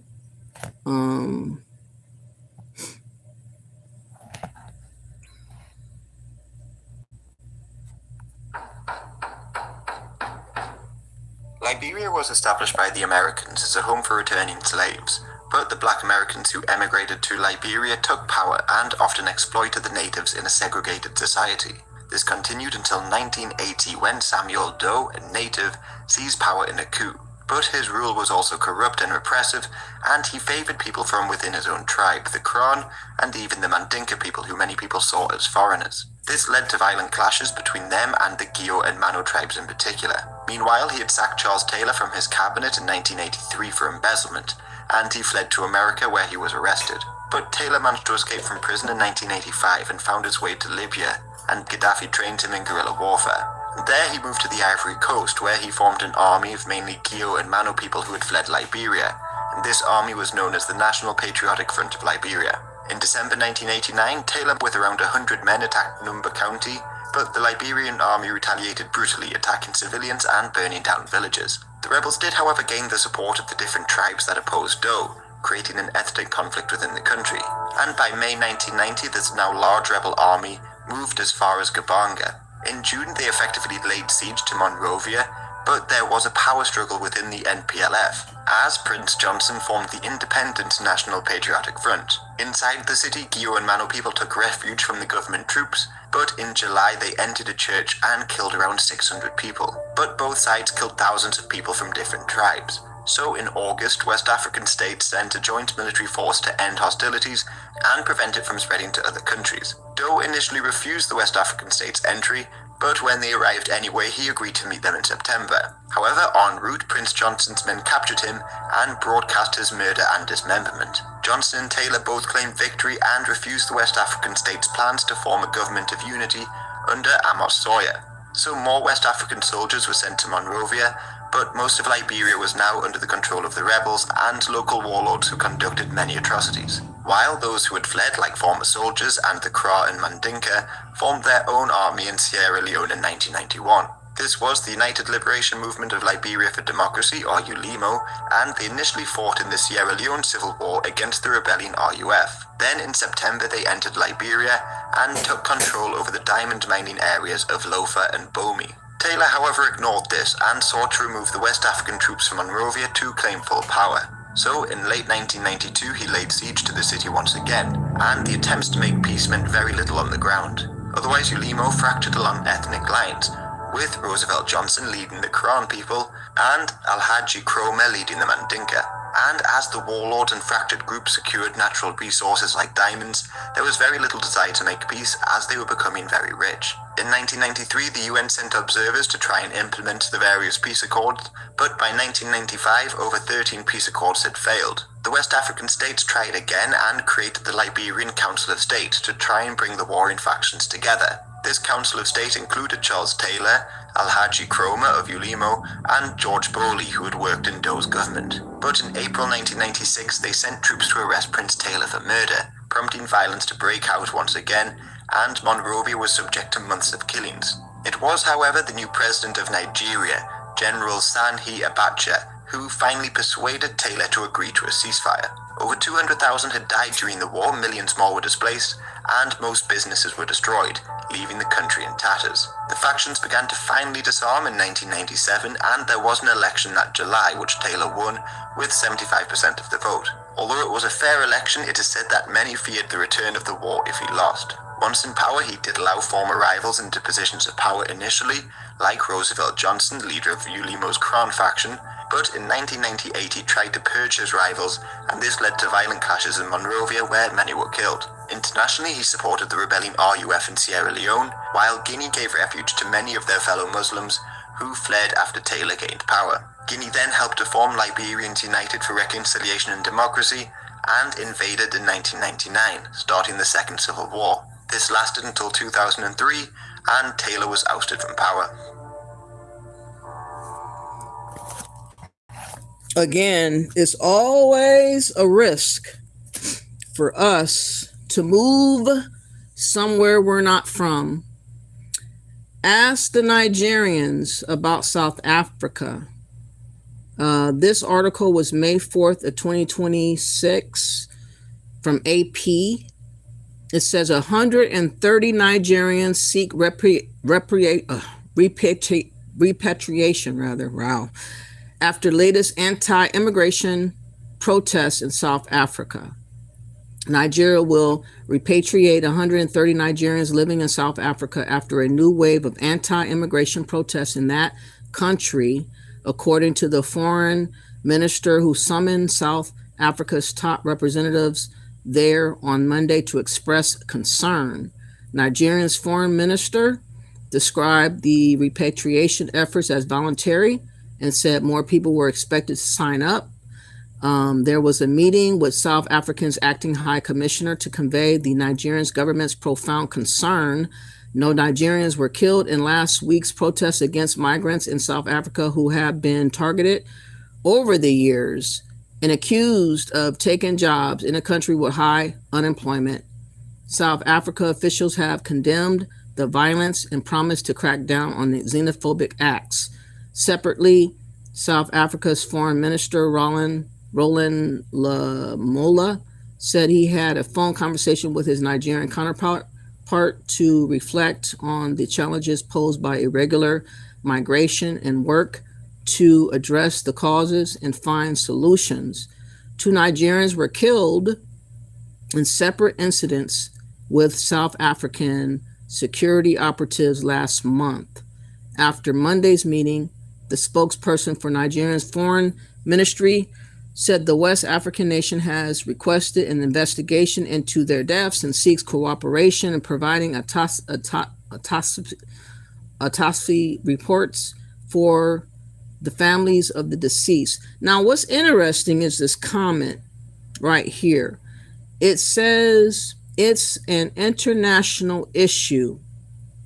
I think many global citizens are feeling this need to preserve unique local flavor with less melting pot and more cultural preservation.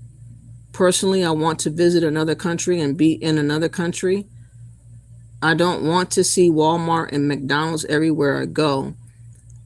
The key word is global citizens.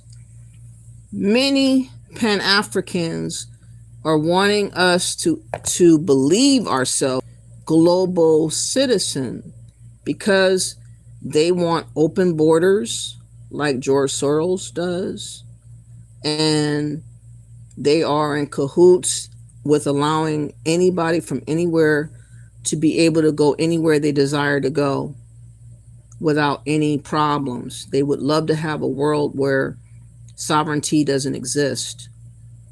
They would like to have a world where anybody from anywhere can be anywhere without anybody telling them anything. I want to look up global citizens because I've heard this before and see what it says. Who came up with this word?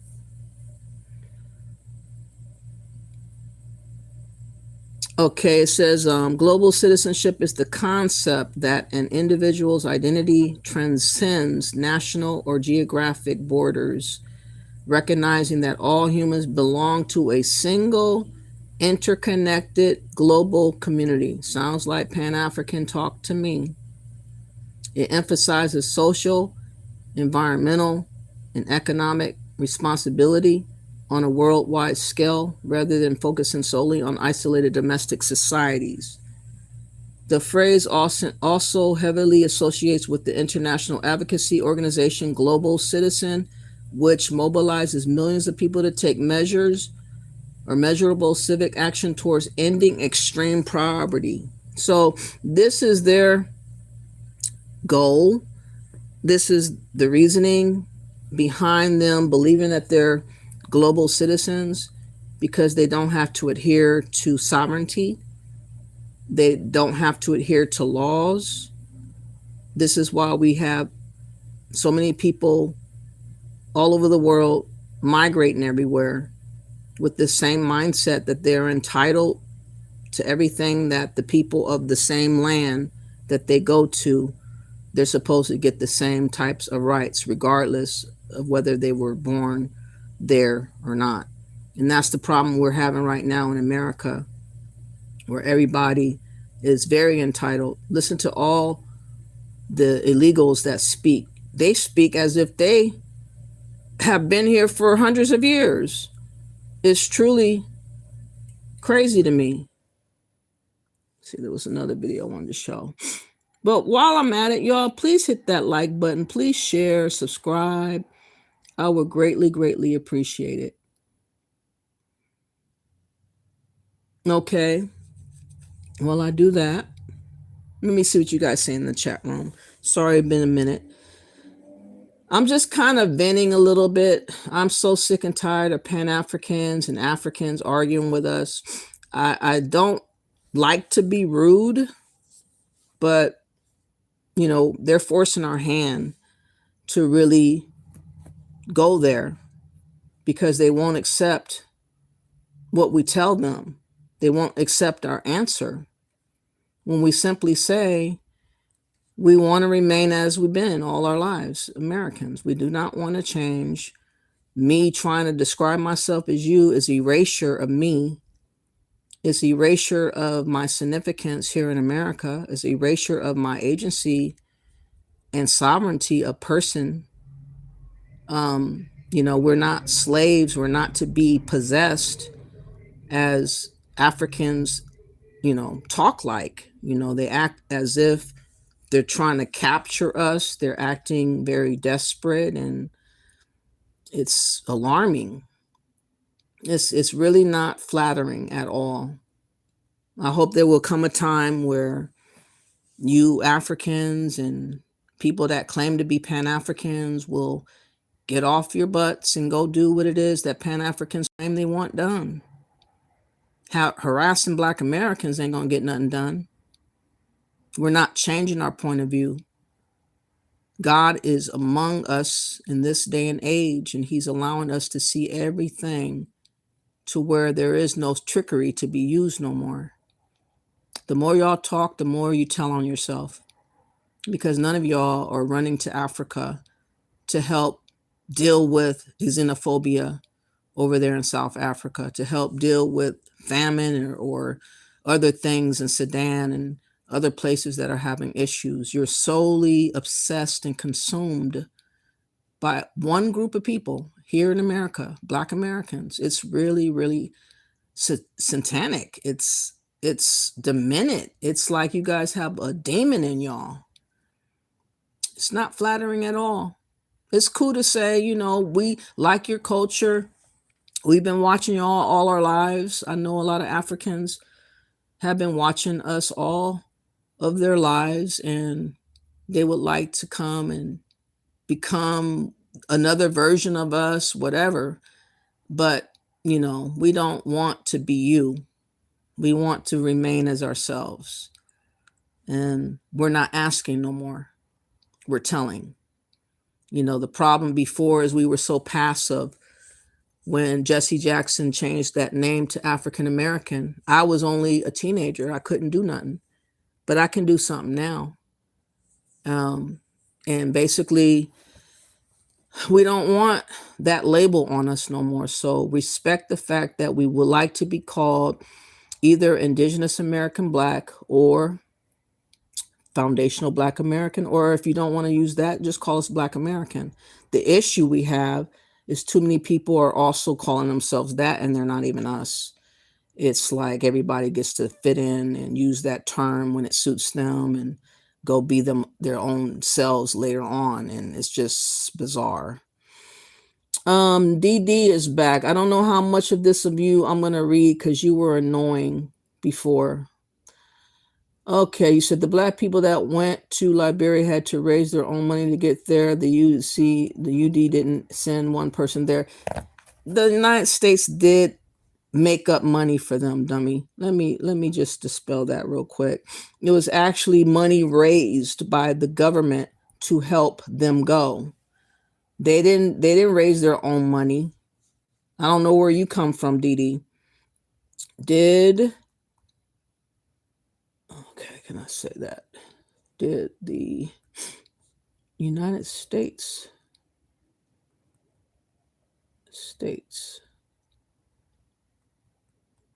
government give monies to free slaves to move to Liberia?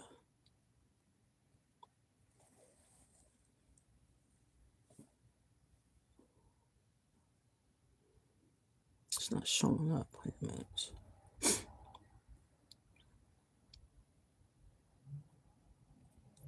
I gotta use this other one. Hold on. That phone is too old.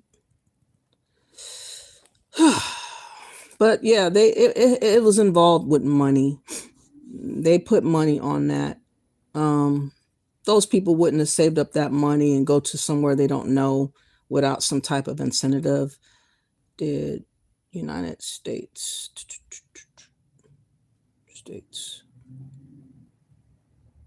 give, let me say, pay to deport free slaves to Liberia.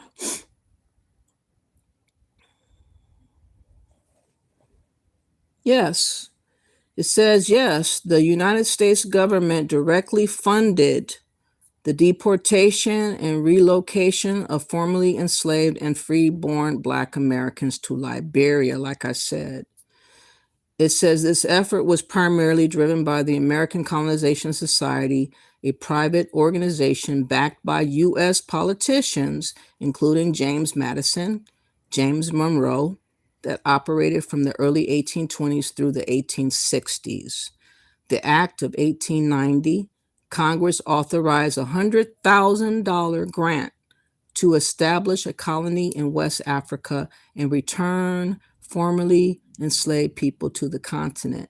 Navy involvement. The U.S. Navy was used to transport settlers and to patrol the coast, occasionally depositing Africans rescued from illegal slave ships directly into the colony. In Lincoln administration during the American Civil War, President Abraham Lincoln supported voluntary colonization and secured federal funds to relocate formerly enslaved people who wished to leave the United States. So yeah, they put money in on it. And that is partly what I feel like Ghana is attempting to do with all this talk about citizenship in Ghana. Right now, a lot of people are upset, supposedly, about how high it is to pay for citizenship to Ghana. And there is a petition going around having people sign up to say that they would like it to be more reasonable for them to be able to so-called repatriate back to Africa. And again, this is eerily similar to what they did back when,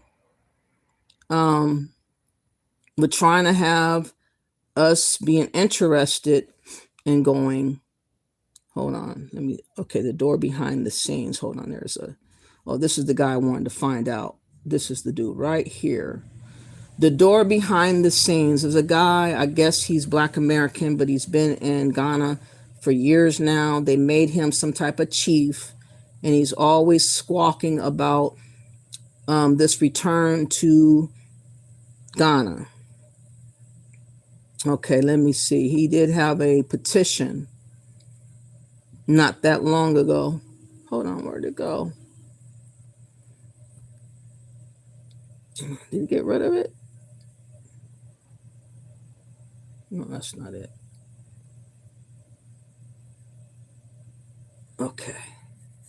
Anyways, a door behind, what's the name of this? It's feel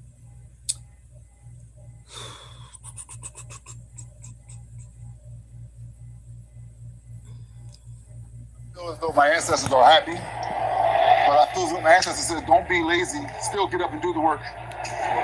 So I'm really excited to start the work in Ghana that my ancestors want me to do. In one word, how do you feel now? How do you feel today? Just one word. Blacktastic. Blacktastic, that's what I'm Thinking about moving back home. That's not the guy that I was talking about. It was another guy, and it was another post. He must have took it down.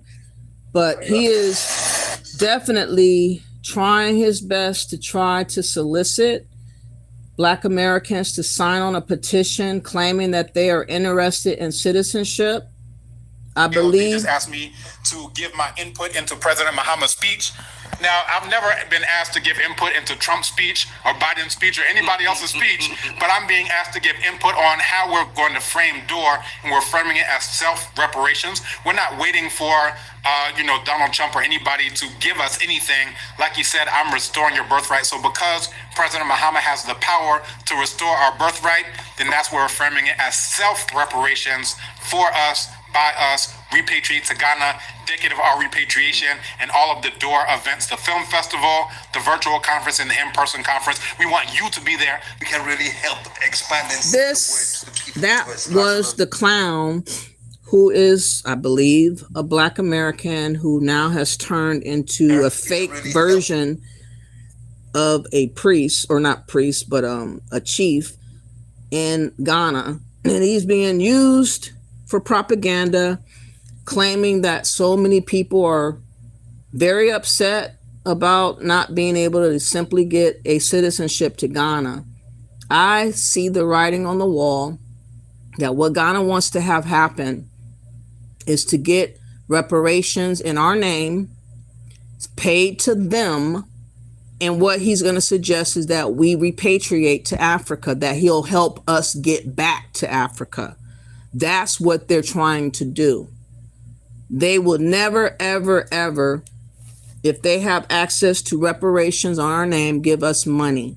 Because these people are beady-eyed, manipulative, and greedy-ass, wicked-ass people. They don't give a damn about their own in Ghana. They most certainly will not give a damn about us. And that's why they're trying to Jedi trick us and kind of train us in this notion that we want to go back to Ghana when we're not from there. Everybody and everywhere you turn, everybody's talking about you need to go to Ghana to touch down, to pay your respects to the ancestors, and pay money to go look at the dungeon, pay money to go celebrate your Juneteenth in Ghana, $4,000, and pay money to get so-called citizenship so that you can be under the thumb of them, which most of us don't desire to have happen. That's why I say, if you want to just stay clear of being attached to Africa, more than likely you're going to have to steer clear of going to visit there, especially Ghana, especially any of these places that's promoting this repatriation bull or citizenship, because they are building a case, in my opinion, to try to ensnare us eventually into this notion that we're their people against our will. That's why he pulled the stunt in March, going to the UN, this President Mahama claiming to be our people and claiming our ancestors there in New York, when the burial ground was always known as the Negro burial ground for a very, very long time until 1993. That's when they mysteriously changed the name to African Burial Ground, and how he was able to slide in claiming the African Burial Ground as his people. All this stuff is being orchestrated. It's all strategic. It's all been done for a purpose. And that purpose is not good on our end, because these people are trying to undermine our American sovereignty here in America. They're trying to undermine us having our own will and our own choice by collectively claiming us through different ways, like the African Union claimed the African American as part of Region 6 back in 2003. They've been doing this for a very, very long time, and they have been propped up by the Democrats to further it a lot more than the Republicans have been doing. The point is, it is the Colonization Society back again, called Pan-Africanism. And that's why we have to say no to anyone that's promoting that, because in my opinion, whoever does is our enemy. They're not our friend. They do not see no good for us. They're not willing to benefit us. They just want to control us and tell us what to do. And I am not down for that. Let me go back up. So eat your words, DD. They did pay money. Okay, I just read it off to you. I'm sure you were shocked that I found that, but that's what it is. All right, let me go back up. Oh, there's a lot of statements I got to read. Okay, thank y'all for being here. I really appreciate you. Let me see. Wow, a lot of comments I missed.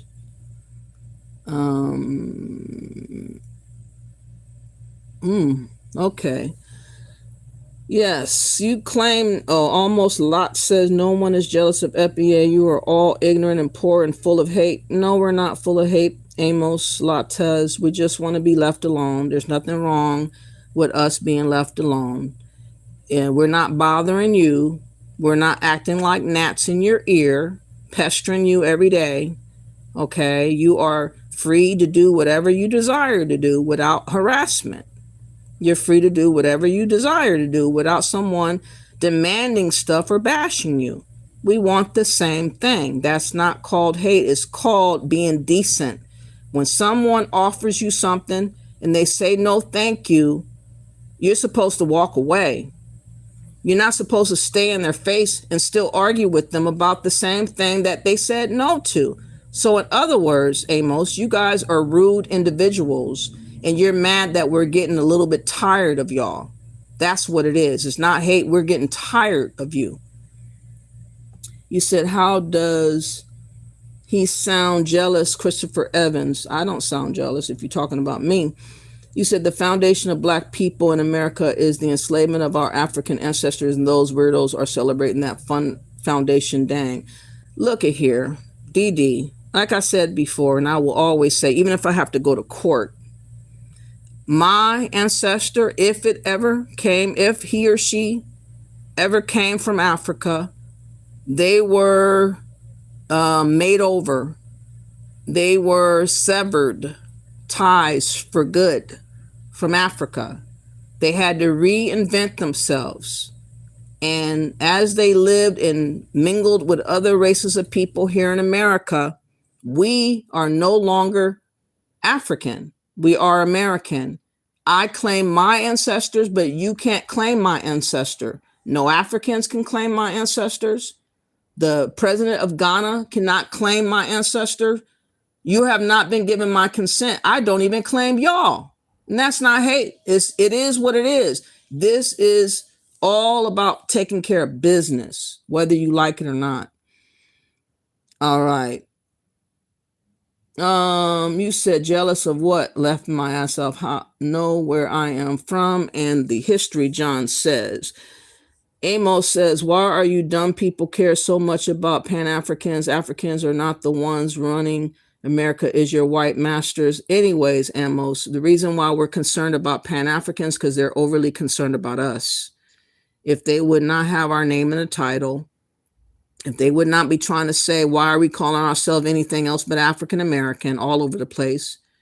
If they weren't trying to bash us and accuse us of being a xenophobic, we wouldn't have to say something back. The issue is they always got our names in their mouth. They're always obsessing over what we say, what we do, what we don't do, how we're moving. It's none of their business. We're not Pan-Africans. And if we're not Pan-Africans, you can't expect us to be doing what Pan-Africans claim they want done. Pan-Africans need to go do what they claim they want to have done. The issue is they want to do as they want us to do as they say, not as they do. None of these Pan-Africans are on the ground in Africa like that, for real. And they're not trying to change anything going on wrong over there in Africa, for real. They're pestering us like little bitty gnats, like as if I was at a picnic eating a hot dog. And they're buzzing all in my ear and in my eye. Nobody likes to be buzzed by different insects. And you guys are reminding me of insects. That's why you're getting the words you're getting right now, because you guys are not respectful at all. Therefore, we're not going to be respectful back. Okay. Christopher says FBA actually know our lineage and have paperwork to prove it. You don't even have a birth certificate. I have a birth certificate. Yeah, we got birth certificates. We have marriage licenses we can look up. We have death certificates. We can go look up people that have been in the Navy, Army, or whatever. We can look that up. We can go to different hospitals to figure out where they were born and who their parents were. And we can go back hundreds of years. Africans can't do that. They're mad because we are claiming America and not claiming them because they have chosen themselves to be superior over us, and they would love to see us revere them. They would like for us to worship them. Most Africans have it hard in their head that they are better than us and that they should be leading us and they should be telling us what to do. But the problem is you need to lead yourself over there in Africa and tell those Africans what to do. Don't look all the way over here in America and set your eyes on me, because I'm not related to you and I'm not going to listen to you. And that's not being a xenophobic. That's just being a grown ass woman telling you to get the fuck out of my space and go mind your own business. That's what it is. Okay. You said my family has been here since the 1500s. And I know that as a Black American, Africans are no enemies, no mother. What do you mean? Do you think they are? They seem to be, not all. I wouldn't say all Africans are enemies. Only the ones that's in on the scheme of trying to get us to go to Africa. Those are my enemies. If you are a Pan-African and you think that you can get Black Americans to go to Africa rather, against our will, and you're bypassing the Africans that have fled for 10, 20, 30 years and you ain't saying nothing to them, you're my enemy. Flat out. All of y'all are my enemies. No, you don't, Christopher. They think that their foundation is America. That is stupidity. It is our foundation, DD. The only foundation that matters is America. What if I said I'm from Africa? What does that mean? But I don't. What if I called myself African? What does that mean? Again, we know that you guys are trying to colonize us. This is why you guys are trying to train us to say the things in which you keep repeating. You keep repeating you're not from America. You keep repeating you're not an American. You keep repeating you're not saying none of this stuff to the Haitians. Why don't you tell the Haitians to come to Africa? They have gangs going on right now.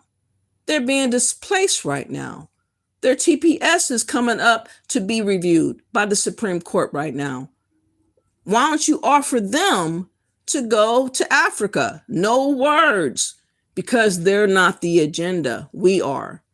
That's my point, that you guys are targeting us specifically to try to undermine us and force us to do something against our will. But you thought by talking about unity and claiming we're all one somehow was going to magically get us to just submit. No, we see the writing on the wall. And with everything going on around us, we see the true essence of what it is that you guys desire, to replace us by immigrants. And we're not falling for that. You said, I am American. Okay, you can think the FBA movement is ignorant, but I bet you won't take your ass to Africa. I bet you won't go there. You said FBA hates Africans like it was them who looted and destroyed Black towns in America. We do not hate, John, Africans. We dislike their behavior. Wouldn't you be upset if a people that's not you kept buzzing around, hopping on platforms, arguing every single chance they got about who you are and where you come from, and we did not offer their invitation? We don't even want a conversation with these people. We want to talk among ourselves, John. How about that? Why can't we be left alone to talk among ourselves, to unify among ourselves? Why do Africans have to be there trying to centering themselves in our conversations? There's something wrong with that picture. They are definitely up to an agenda that has been exposed, and that's why Pan-Africanism has been rejected. And you guys don't want to accept the fact that we're not acting like a Martin Luther King. We're not acting as if we're gullible like when Marcus Garvey came to town. We're none of those things anymore. We are wised up to the scam. We're wised up to the manipulation. We don't trust y'all, and we know better. You tethers are stupid. Keep worshiping your white daddy. Okay. Yesterday, slaves think they are from America.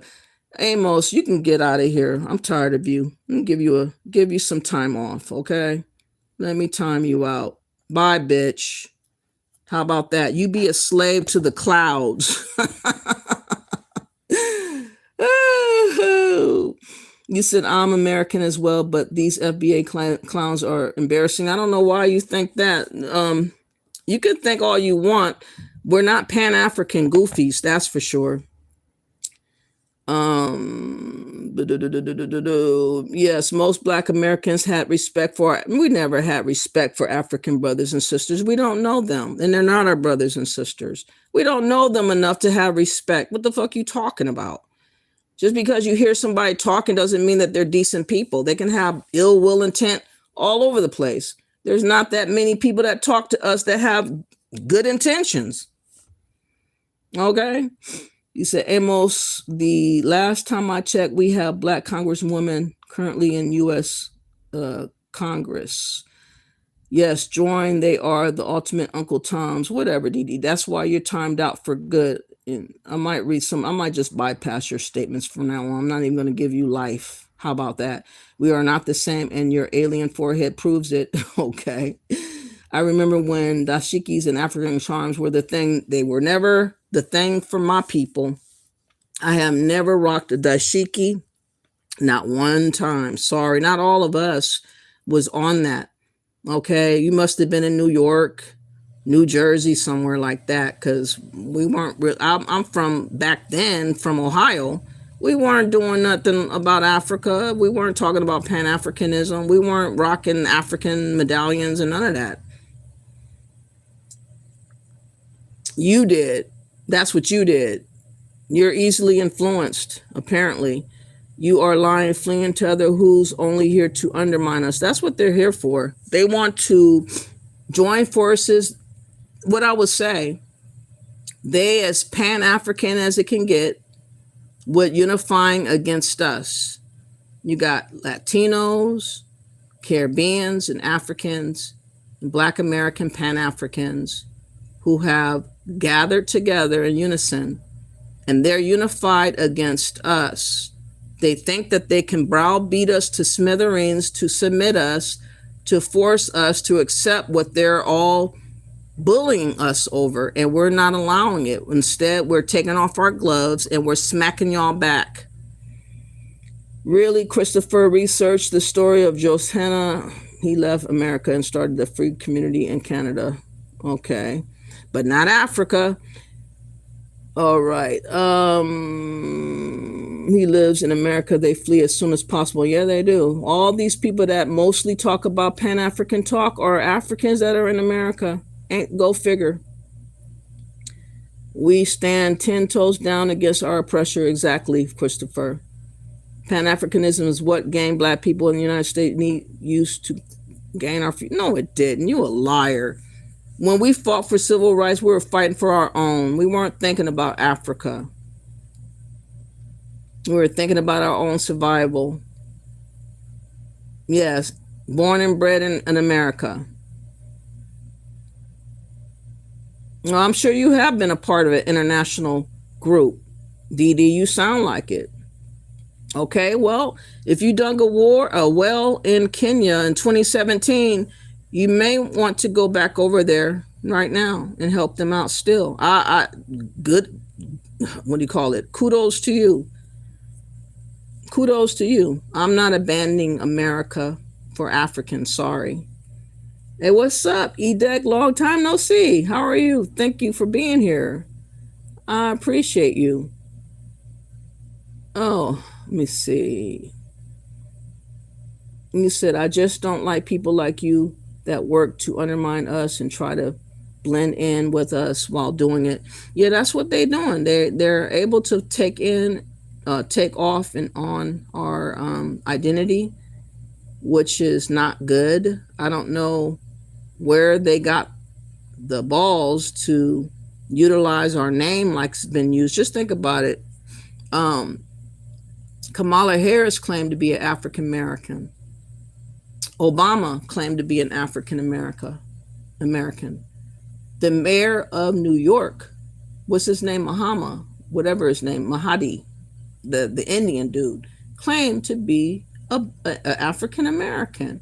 So that term has been bastardized, and it does not have anything about it that symbolizes some type of pride within that. I've always never liked African American. I only allow people to call me Black American. If they call me that, I correct them and tell them, hey, I don't go by that. I'm a Black American. But it's not out of hate. It's out of trying to get you guys to stop bothering us, because we've been telling you the same damn thing for years now. Yes, Africans are definitely not like foundational Black Americans. You never lied. And it took me going to Africa to realize we're not the same. Really, what happened, Christopher? I'm so proud of FBA's Africans are jealous of us. They are. They're jealous because we have our birthright. That's the jealousy right there. They would like to be able to have a birthright here in America, guaranteed. They would like us not to have that so that they can make us do what they want, that they can colonize us efficiently. Just imagine. Many Africans are very smart. They speak all these different languages. They go all over the world. They're able to adapt to a lot of different circumstances. But these same people refuse to change what's going on wrong in their own country. They're not willing to sacrifice to make things better. They want other people to be sacrificed to do what they refuse to do. And that's why you know, and how you know, that these Africans, most of them, not all, have ill will intent for Black Americans, because in their mind they have told themselves, hey, we were the ones that enslaved all these people long ago. We're more superior than them. We were more powerful than them. We made money off of them, and this and that and the third. They relish the slave trade. Anytime you get on a panel with Africans, the first thing they want to bring you back to is slavery, because that was the only time when they made a name for themselves, which is a terrible way to make a name. But nonetheless, that's when they were so-called enriched, so-called calling the shots. And that's why they would like us to think on that, because that brings them joy to bring that up. If they truly were sorry about it, I would tell y'all to not bring up slavery no more. If you truly were sorry, you wouldn't bring up slavery no more. You would be remorseful. You would be sorry about it. You would be ashamed to bring it up. You guys ain't ashamed to bring it up. You bring it up all the time. Oh, slavery. You guys are a part of Africa. You guys belong to us. Like really cannibalistic type of tendencies I notice in a lot of you Africans, and how you relate to us, how you talk to us. You talk at us. You act like you are authority. You want so bad to have that power over us. It is making y'all like really bent out of shape. And again, we're not going to Africa for you. We're not going to help you build up Africa. We're not coming to rescue y'all from yourselves. You have to be the ones to do it yourself. Just like my people back in the day had to sacrifice through Civil War and all the other wars that came along in America, and the slave trade and Jim Crow and redistricting and the crack era and going to jail, being blamed, being accused, all the things that happened to us, we kept taking and we kept evolving nonetheless. And before it was all said and done, we became who we are now. And, you know, God's hand has been on us to survive this long. And we are the ones to help civilize America by our movements and by our plight. And suddenly you guys want to strip us of America and try to make us start all over again over there in Africa. What kind of sense is that? Y'all don't want to start all over again. That's why you're fleeing. You don't want to go get your get in the mud and build from nothing to something. You don't want to do that, Africans. But you think we want to do that? Have y'all checked y'all temperature? Have you bumped your head? I mean, what's going on? We do not want to replace what you need to do. I'm here to tell y'all, we are not here to replace what Africans must do to better Africa. It is not Black Americans' obligation. It's not our plight. It's not our war to help. We're here to survive in America, come what may. You guys need to go sacrifice yourself and make Africa better. Stop thinking about us. All right. South Africans don't even want other Africans in their country. No one wants Africans in their country deported in Canada, China, India, UK, and Japan, etc., especially the Nigerians. Especially. Thank you. Yes, ma'am. Thank you for that. Let me see. You said, I personally think they are Americans, and FBA history and culture helped build USA along with white counterparts. Yeah, for sure. Yeah, you cannot say that the white people didn't have a hand in stuff. They definitely had a hand in a lot of stuff. We coexisted together for hundreds of years. We are the original people here when the United States was built. We've been here all along. So, you know, I'm in support of Americans as a whole, no matter what your ethnic group is. If you have an allegiance to America and you don't want to see America fall, and you want the best for America, you know, forever to come, then I'm in support of you. The only people I have an issue with is people that have issues with me. If you think that I'm not belonging here in America after being here for generations, go F yourself, okay? I'm not going to treat myself like you would like me to. I'm not going to make myself over into a whole nother people that I've never been to suit you, especially Africans. You said, I personally think they are okay, I read that. Because Africans know there is no financial gain in Haiti. Exactly. That's why the African Union denied membership to Haiti, because they ain't got no money. You said Africans are full of self-hate. They want to be foundational Black Americans. They definitely do. I mean, I find all kinds of videos of them pretending to be Michael Jackson and other celebrities of us, especially Michael Jackson. It's really, really, really, really bad. I wish they would just do their own thing. I know that a lot of them know how to dance because they've been dancing forever and ever in the dirt. You know, but they seem to need to feed off of us to be recognized. Everything we do, they do. And they definitely think that they should be a better version of us, taking over our spot. And I don't believe that we should allow them to think that way. You know, don't give them the green light to think that way. They're not us. We're a unique, special group of people that has been protected and selected by God himself. That's why everybody keeps asking, are we the true JEWS, or the chosen people? You know, people want to keep us confused for some reason about who we really are. And everybody keeps talking about us every single day. Like there's not a day that goes by that people are not talking about us.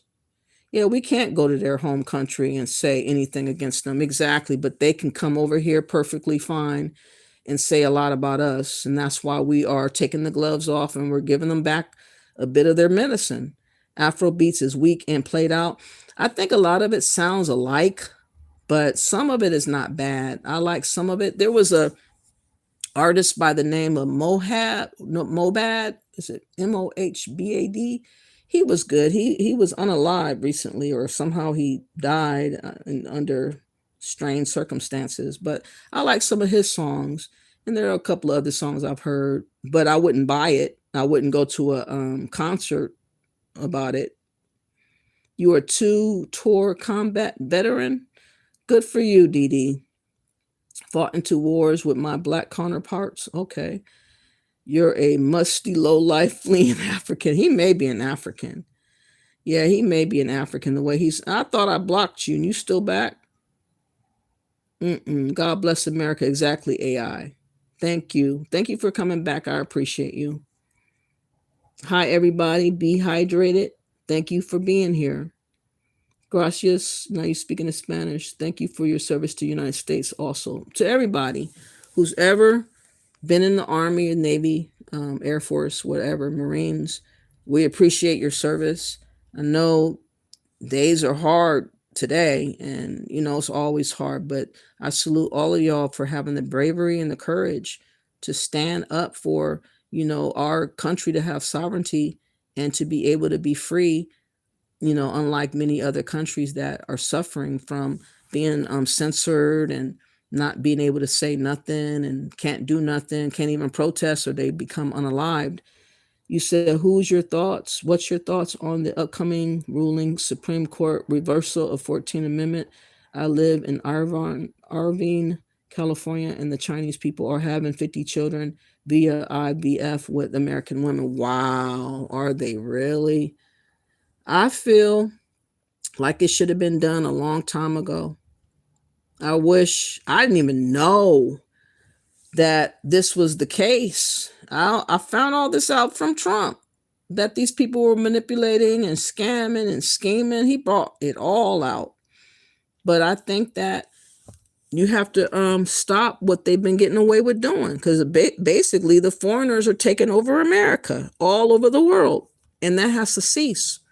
So yeah, pull back the 14th Amendment, disallow people from the point where he signed the executive order from those people and beyond not to have citizenship, and they can choose to go back to their home country and get their child called that, and leave us out of it.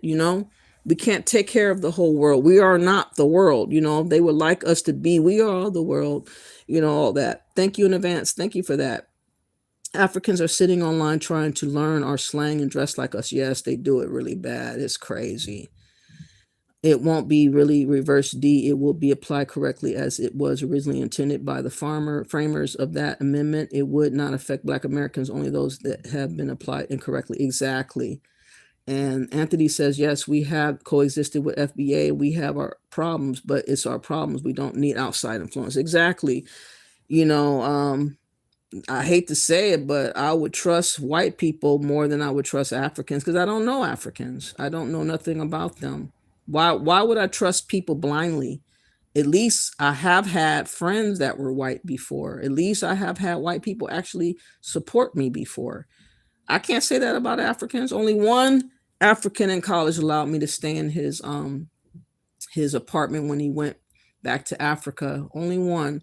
But I had another one that scammed me. I used to work doing telemarketing for 2 weeks or 3 weeks, and I went to work one day and the doors were shut, and there was a sign on the door saying that he was closed for good. So you have Africans that are out here scamming and scheming. And again, we don't have enough rapport to have some type of trust among each other. We just don't. Thank you. I'm new to your channel the first time. Thank you for being here. Please subscribe and come back again. And Anthony said, yes, look at Dearborn, Michigan. Oh, yeah, that's crazy with all the Muslims over there. That's insane. Exactly. I appreciate Trump because the Indians from India are here to the Mexican have pushed out the FBA from Los Angeles. Yes, for sure. You're right. It's sad. Minnesota and New York City are examples, including Europe. Exactly. Foreigners have a dual allegiance, and that's got to be dealt with. Their dual allegiances, they have to make a choice. There is somebody that's trying to make it law that you choose which out of the two, either your homeland or America, that you choose which one you want to be a citizen to. And I hope to goodness that it passes, that people have to pick. It's not fair to give foreigners advantages over here in America. What kind of mess is that? People just allowed any old thing to happen over here. And luckily that stuff is now being dealt with. And I'm happy, for real. Now, speaking of which, what is this? I wanted to play. Okay, so we have, according to the Economic Times, this video I wanted to show. Remember when President Trump said about black jobs, that black jobs were being taken away due to the immigrants? Of course, any little thing that Trump says, they try to say it's racist. And so here is a clip of Representative Gill confronting an SPLC lawyer on defunding police remarks at explosive hearing. Again, the Democrats want to undermine our laws. They want America to be lawless. They want it to be open border. They want anyone to have their way, coming over here and doing anything they like, whether they commit crime, unalive, or do whatever. The Democrats are on board because it's a number for them. This is why Black Americans need to get away from the Democrats, because they don't mean us no good. They just desire to use us until we can't be used no more. Do you still believe in defunding the police? I believe in public safety. Does that mean driving dollars away from law enforcement? You said, quote, I'm going to take $1 billion from New York City Police Department. Do you still think that's a good idea? Well, I'm here to talk about hate crimes, not my run for city. I stand by my run for mayor, and I appreciate the opportunity. You have to cut the police budget and change what we mean by policing. Do you still stand by that statement as well? Do you believe in from hate investing and bias in community safety by defunding the police? What is a black job? You'd have to ask Donald Trump. A year ago on your LinkedIn, I was so honored and proud to be a New York State delegate for our next president, with Vice President Kamala Harris ascending to her black job. What is a black job? You'll have to ask Donald Trump. I have to ask, well, Donald Trump's not on the witness stand. Could Hillary Clinton have filled that black job? What you call you have to ask Donald Trump. Gentleman from Texas is recognized. Thank you, Mr. Chairman. Thanks for holding this hearing, and thank you to the witnesses for taking the time to be here and testify before us. We certainly really appreciate that and appreciate your expertise. Ms. Wiley, I have a couple questions for you. Do you still believe in defunding the police? I believe in public safety, and that means driving dollars to where we're most likely to prevent crimes from happening and ensure that we have responsive law enforcement that doesn't violate people's rights and it prevents crime. Does that mean driving dollars away from law enforcement? It means making sure we're driving dollars to the things that support public safety, and that's a variety of things. So possibly away from law enforcement. Well, I think we have law enforcement. We have talked about the need for law enforcement, particularly when we're fighting hate and bias crimes, which have more than doubled in this country since 2015. Law enforcement is very important. During your mayoral race a few years ago, you said, quote, I'm going to take $1 billion from New York City Police Department. Do you still think that's a good idea? Well, I'm here to talk about hate crimes, not my run for city. I stand by my run for mayor, and I appreciate the opportunity to try to drive dollars to public safety. You have to cut the police budget and change what we mean by policing. Do you still stand by that statement as well? I stand by the need to invest in community safety, to ensure that we have a vibrant civil rights community that is able to participate in keeping our community safe from hate and bias. Investing in community safety by defunding the police. I am here to say that I'm really grateful we have the Southern Poverty Law Center, because it is doing work, including with law enforcement, defunding to prevent hate and bias. Okay, I've got another question for you. What is a black job? You'd have to ask Donald Trump. I'm not sure what that means. I'm referring to a statement that you made a year ago on your LinkedIn. I was so honored and proud to be a New York State delegate for our next president, with Vice President Kamala Harris ascending to her black job. Donald Trump made a comment that was very stereotypical about black people, and it was a joke about his stereotypical statement about black people. What is a black job? You'll have to ask Donald Trump. Well, Donald Trump's not on the witness stand. Well, and I'm here to talk about hate crime, which I hope you want to talk about as well. Gentlemen, will yield, I can clarify that. I'd like to hear it from the witness, but I appreciate it. Could Hillary Clinton have filled that black job? What you call you have to ask Donald Trump. Okay, thank you. I appreciate it. Dr. Swain, got a couple questions for you. And thank you again for being here. In your book, The New White Nationalism, which is excellent, you wrote that in 2002 there were approximately 2,000 KKK members in the entire nation. Sounds like you believe a large portion of them were paid informants. Do you think that the SPLC was involved back in 2002? Well, there was a scholar named Larry. If you can turn the mic on, please. There was a scholar named Larry Wilcox that I referenced, and he did research, and he was very critical of the Southern Poverty Law Center. And he said at one point that there were more paid informants than actually KKK members. And I would concede that the Southern Poverty Law Center was very successful as far as bankrupting the neo-Nazis and the KKK. So I would concede that, but I will also argue that as early as 2009, when I wrote the article that triggered the Southern Poverty Law Center, at that time the new Black Panther Party was patrolling the polls, I think in Philadelphia, and they were intimidating white people, and they had sticks in their hands, and the Southern Poverty Law Center had not labeled them as a hate group. And so in the blog, where I ended with, instead of monitoring hate groups, the Southern Poverty Law Center has become one.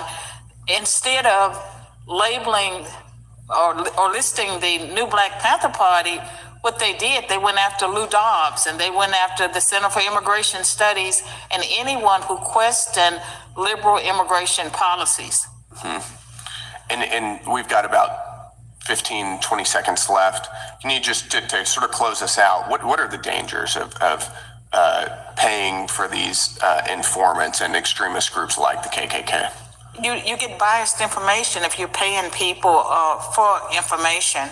And one of the dangers for our society is that the Southern Poverty Law Center has pretty much become an arm of the Democratic Party. They are very partisan.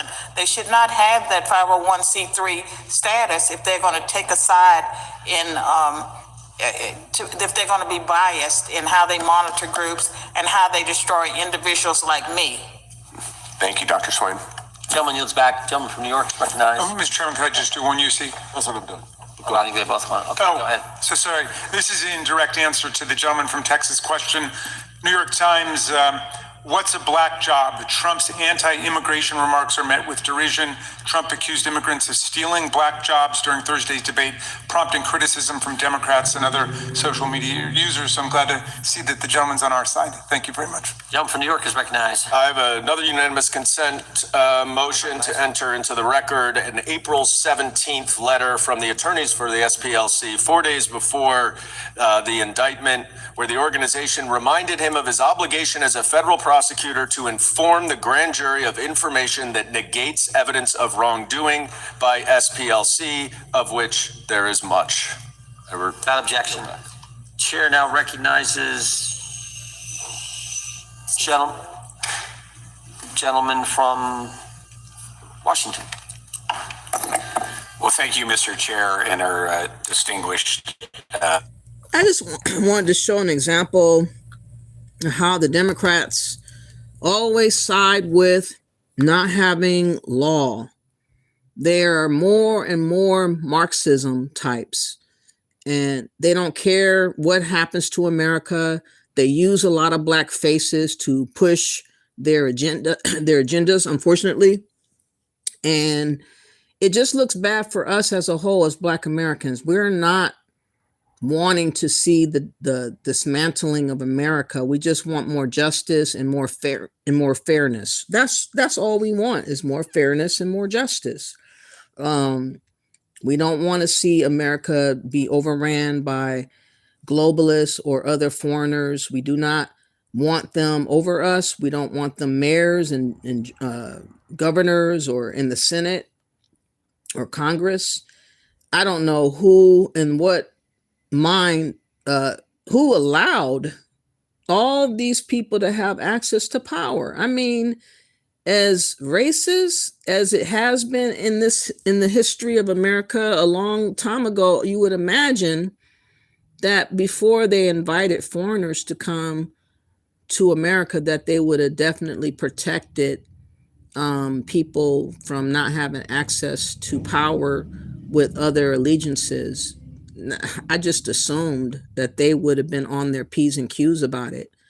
And I'm finding out the hard way that Elon Omar and others who have other allegiances to their government of their own countries would always pick them first over Americans. And that's very dangerous for us to allow this to continue. And I'm hoping that Trump, before he gets out of office, will change the law to disallow foreigners to being able to have power in America, period. And that's not being xenophobic. That's just what happens in any other country.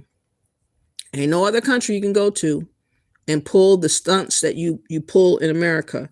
And we should not be allowing people to have their way over here. It's not right. It does not make sense to have foreigners rule over the Americans. That just sounds so disrespectful.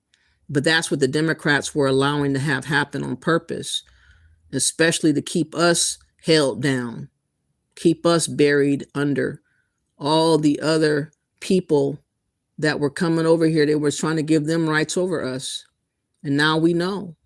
Remember when President Trump told people to stand up if you were for American first, and how all the Democrats stay seated when he did his address to the nation?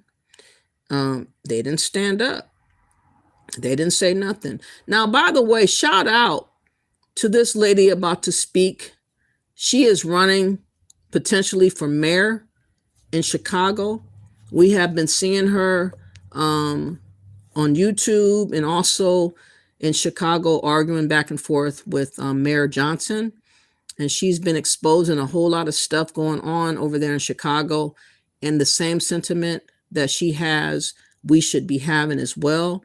I'm just so sick and tired of everybody being all, we are all the world and loving everybody when people are backstabbing us as we love. It just doesn't make sense. You guys got to wake up to the reality of what is going on. But this lady, I believe her last name is Carter, she was offered to come and testify at one of these gatherings of the, what is it called? It was a hearing. I want you to hear what she had to say. And she is running for mayor for Chicago coming up. Every day as it carries out this authoritarian enforcement agenda. And instead has replaced it with the idea that if you look or talk a certain way, that's enough for you to be detained or even deported before you have a day in court. That's not just morally wrong. It's an attack on our fundamental liberties and the rule of law in the United States of America.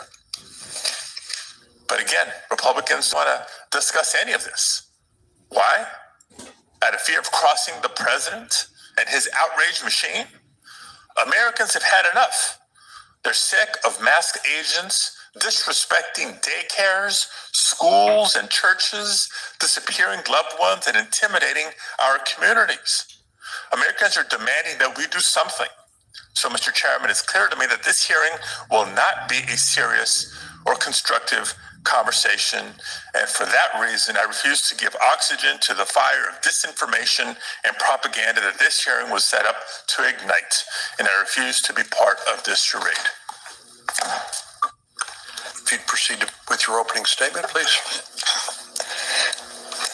Good afternoon, Chairman and members of the subcommittee. My name is Danielle Carter Walters, Vice President of Chicago Flips Red. Thank you to President Donald J. Trump for giving regular citizens like me the courage to speak up. And thank you to this subcommittee for letting me share what is really happening in our city. Chicago Flips Red support the work the president is doing. And we fight for people of Chicago every day. We have also been targeted for doing what's right. Our founder, Zoe Lee, and our advisor, Jessica Jackson, were attacked after speaking out about stolen property in poor neighborhoods. And I recently faced pushback in Cook County Court for trying to protect my community. Even with all of this, we stand with the men and women of ICE, officers who risk their lives daily. These officers get no help from Governor Pritzker or Mayor Brandon Johnson. ICE has found dangerous criminals in Chicago, violent felons, child traffickers, drug smugglers, and cartel members, all hiding under sanctuary city protection. ICE has stopped fentanyl shipments, broken up trafficking groups, and removed criminals who were hurting our neighborhoods. This work is especially needed in the Black communities that are still recovering from the crack and the AIDS crisis of 1980s and from the damage caused by the 94 crime bill orchestrated by Jim Crow Joe Biden and put into law by Bill Clinton. But instead of helping ICE, our state and city leaders block them. They refuse to share information, ignore detainers, and even threaten to arrest federal officers for just doing their jobs. Some judges have also joined in. They have made unfair rulings meant to scare ICE agents. One of the worst examples was when a judge ordered Agent Greg Bravino to report to court every day as if he were the criminal. That was not justice. It was political gains backed by the fake news media. While this is happening, Mayor Johnson, Governor Pritzker are spending hundreds of millions of dollars on illegal aliens, while regular Chicagoans struggle. Schools are crowded, crime keep rising, and families can't afford food or rent. Yet our leaders still put illegal aliens first. Over 56,000 illegal aliens are living in Chicago homes, while our veterans and homeless sleep outside. To every leader still defending these harmful policies, your time of pretending to serve the people is over. We will speak up, we will stand up, and we will not let corruption decide the future of our city. We will take our city and state back. Okay. Shout out to her. She wants to become mayor there in Chicago eventually, and I really hope that she would be successful because she would have the right mind to lead and help out people like vets and the Black community, and she would not be a proponent for illegals to take over. She would not have funds for them to just have it as they want.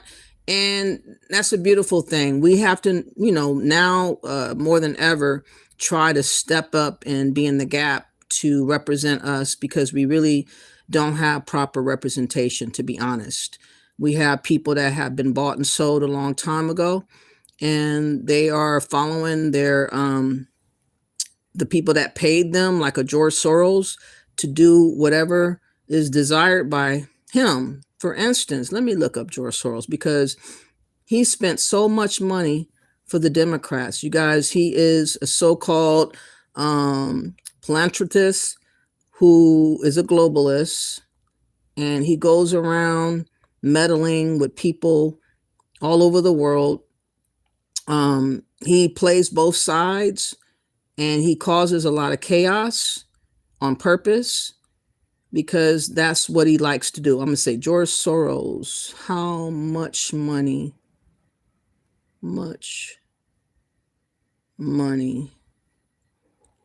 did he contribute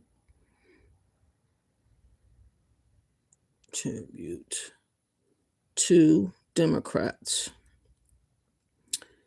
Okay, you can see what really is going on with the likes of a globalist.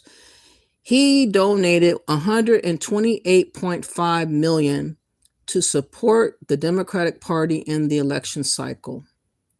So that just goes to show you, even back in 2024, it is saying 140 million was, make sure.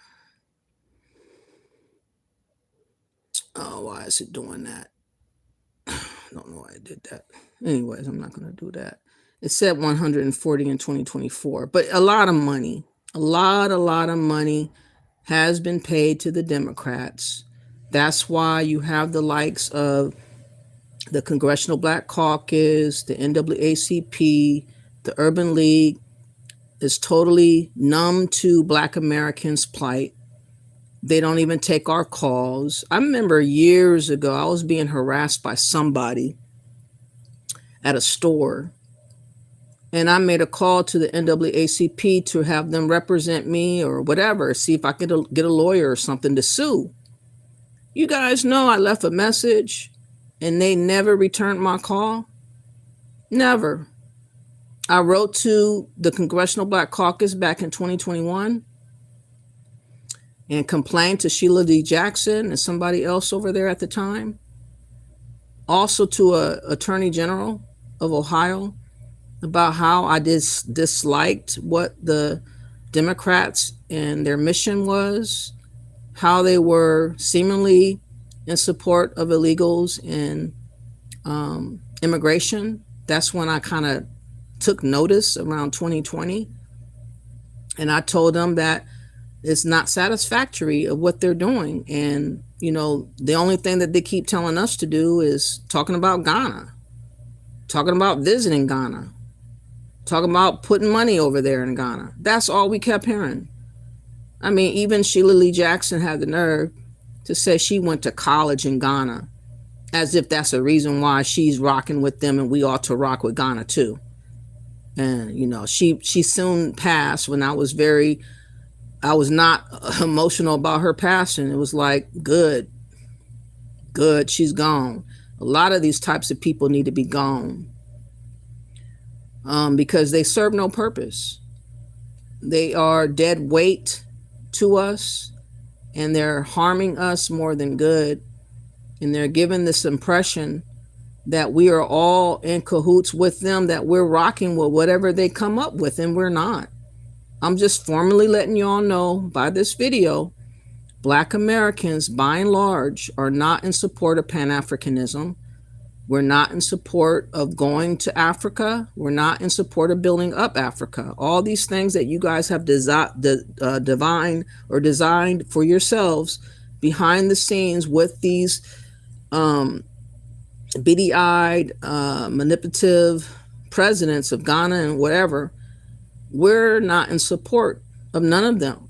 And that's not xenophobic. You can't tell us what to do without our input and our consent. You guys didn't bother to see if that's what we would desire to do because you never cared. So don't be upset that you get our rage behind, you know, them all in our face and all in our spaces talking about Pan-Africanism. We're sick and tired of it. That's why we're dragging all of y'all moving forward. You bring up Pan-Africanism in front of my face, you're getting dragged upon sight. There will not be no remorse. There will not be nothing but exit out to the left. That's all y'all gonna get.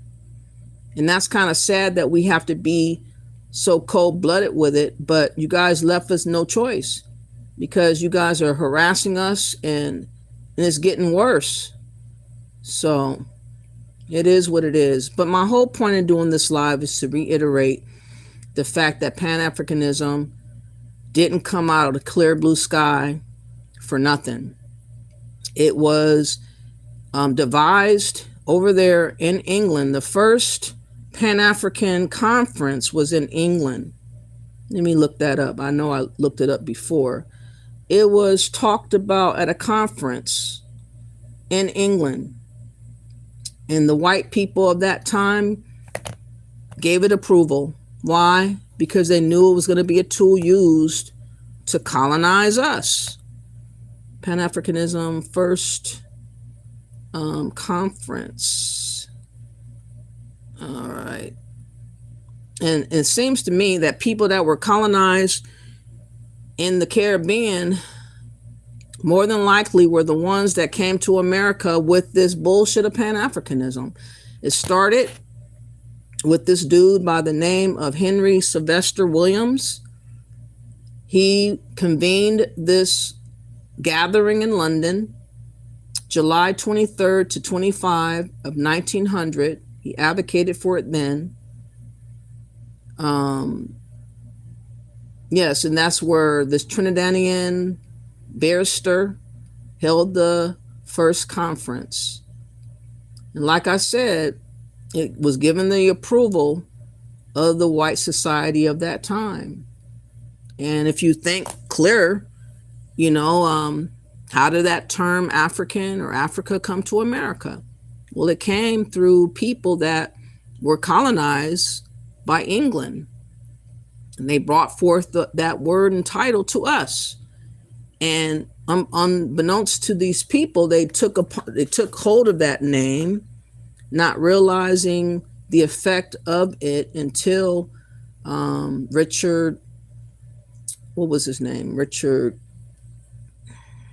Allen, a bishop, had figured out that we weren't down for going to Africa.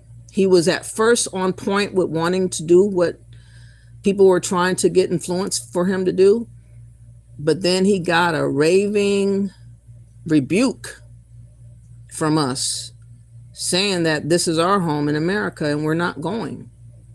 And he got some get right after hearing everybody go off on his ass saying, dude, what are you talking about? We ain't going nowhere. Then he got some get right. And now we have the same scheme as when back in those days with Marcus Garvey. Marcus Garvey was a flunk. He wasn't successful in doing what he claimed. In fact, he never took his ass to Africa. Everybody want us to go, but they won't take their asses over there. His ass went to the UK and Jamaica. He never made it to Africa. If it was such a good thing for us to do, why didn't he do it? Because he never meant to do it. He meant for us to do it because he was sent. Like all the others before him were sent to bring up that bullshit. And here it is again. And we got to be the people to smite it all over again and shoot it down. That's what we're doing. We don't care how you feel. We don't care if you take it offensively. Go do what you claim you want done. Stop barking and arguing with people that's telling you we're not interested, and then everything will be everything. You can go over there and try as hard as you can and see what happens. Good luck. But just keep us out of your mouth. You know, that's why there's back and forth between us now, because y'all don't seem to know that we are not slaves no more. You're acting as if you have us captured and that we got to do whatever you say, and we don't, and we're not, period. Whether you get it or not, I guess we have to get ruder and ruder as time goes on. Hopefully y'all fall back and just go on about your biz. That way we won't have to talk reckless to you, and then you won't feel like we're being hateful, which I'm not. Telling the truth is not being hateful. It's just telling the truth. You guys like to make up stuff as you go and tell, you know, and talk about us like we're acting like people in South Africa. Come on. We're not acting like nothing like them. We're just telling you flat out what we think and what it is. And some of y'all just don't want to accept the truth, and it's weird. Okay. So we learn as time goes on. I'm sure when the name was brought to America in the 1700s and all the devastating things were happening among our people with lynching and beatings and unalivings, something new sounded good initially because you didn't know no better. But then when you take a closer look at it and you realize by the example of what happened in Liberia, you realize it's just nothing but a trap. And we just need to encourage Africans to go back home, and they shouldn't get offended about it because it is actually their home. The issue is they get offended that we say no. Like, what the hell? They don't want to be the ones to go, but somehow they want us to go. Now, if you guys remember Frederick Douglass, which is the best advocate ever for Americans, I salute him as one of the best people to emulate and think about when it comes to here and now and how we have to be for our survival. Frederick Douglass was an adamant person that was against the Colonization Society, the American Colonization Society. He wrote a speech, or he did a speech called "The Lessons of the Hour." I'm looking it up right now, and I'm gonna play a little clip of it to let you hear what was part of his speech. But he was very direct and to the point of, this is our home here in America. We are not guests here in America. We're actually Americans like everybody else, and we have a right to our future and to whatever we desire and what we don't want. Okay?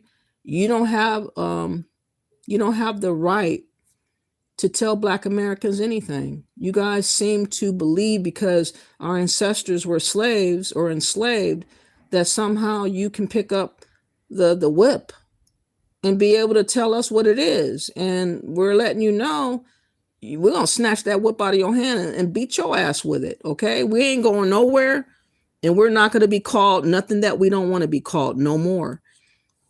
We learned our lesson from Jesse Jackson. This is why we denounce African American, because it was a confusing word, a word to keep us totally confused on who we were. And now we've taken off the shackles of that, and we're simply American. I like to say Indigenous American Black. Others like to say Foundational Black Americans. Some like to call themselves American Indian. Whatever name it is everything else but African, okay? We're not that, and it's not xenophobic. It's the facts of the matter. You guys are not going to make us over without our consent, and we're telling you no. Of the South, in order to solve the race problem, I therefore denounce as a false and cowardly proposition. Now, this part of the speech was reenacted in this video right here. I'm not going to play the whole entirety of the speech, but whoever wants to hear the whole thing, you can go to Rashid Sundiata. Well, this is how it's spelled. I don't know how to say it. You can go there and you go 6 years ago. It's 55 minutes long, but it's going to get to the very important portion of talking about the colonization, is which I want you guys to catch, and how he was never a Pan-African. He would never be a Pan-African, which is irony, because Umar Johnson claims that his school is under the after the name of Frederick Douglass, when he was anything but a American. He never ever wanted to be attached to Africa. Unworthy of an honest and grateful nation.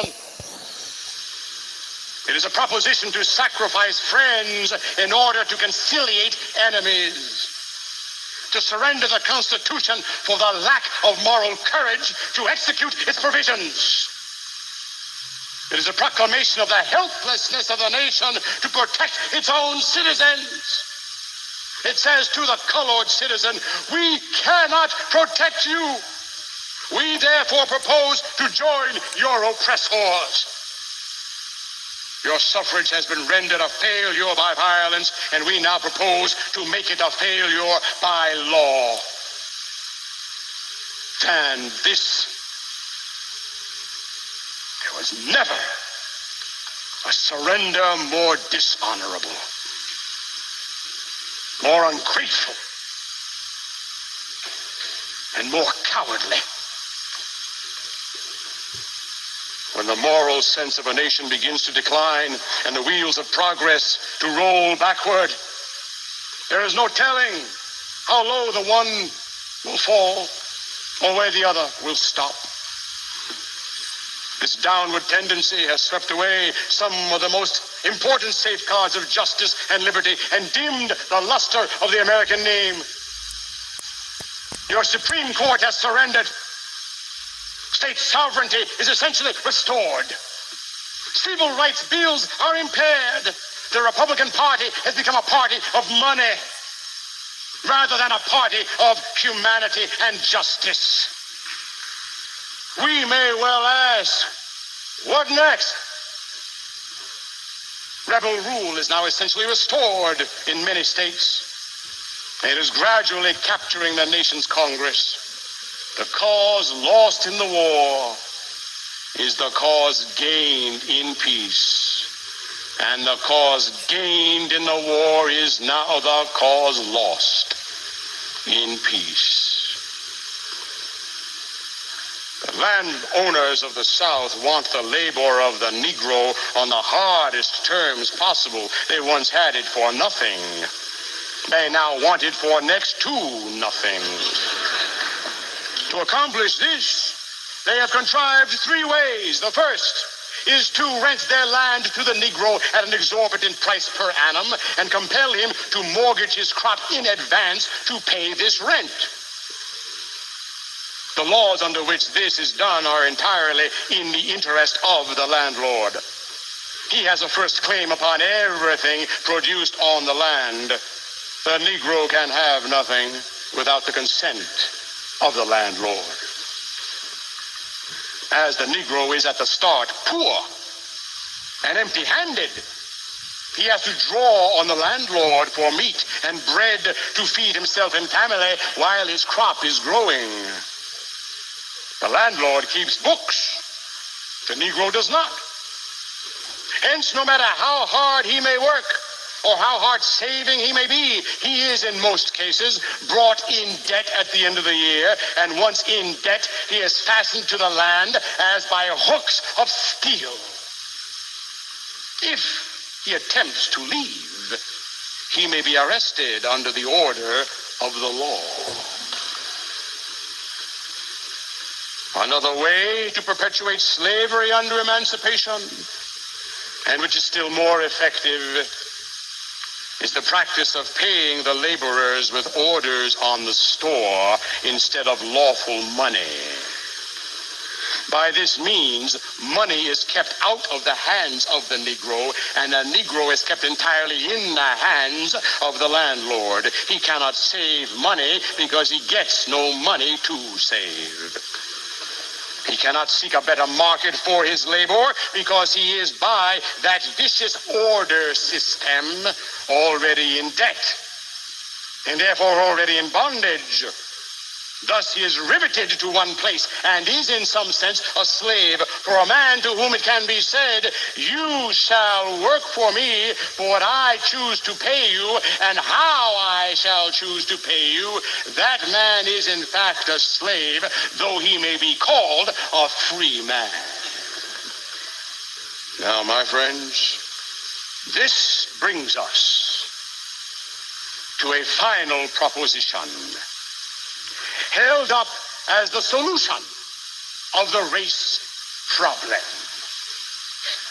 It is the proposition to colonize the colored people of America in Africa. Happily, this scheme will be defeated, both by its impolicy and by its impracticability. It is all nonsense. to talk about the removal of 8 million of the American people from their homes in America to Africa. The expense and hardships, to say nothing of the cruelty attending such a measure, would make success impossible. The American people are wicked, but they are not fools. They will hardly be disposed to incur the expense, to say nothing of the injustice which this measure demands. Africa, according to her colonization advocates, is by no means modest in her demands upon us. She calls upon us to send her only our best men. She does not want our riffraff. The colonization advocates want not only the best, but millions of the best. Better still, they want the United States government to vote the money to send them there.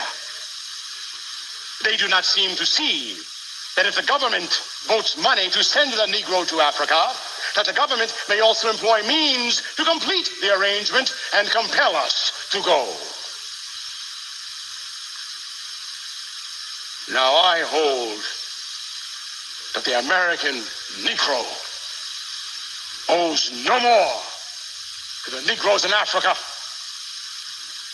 than he owes to the Negroes in America. You know, my friend, there are millions of needy people over there,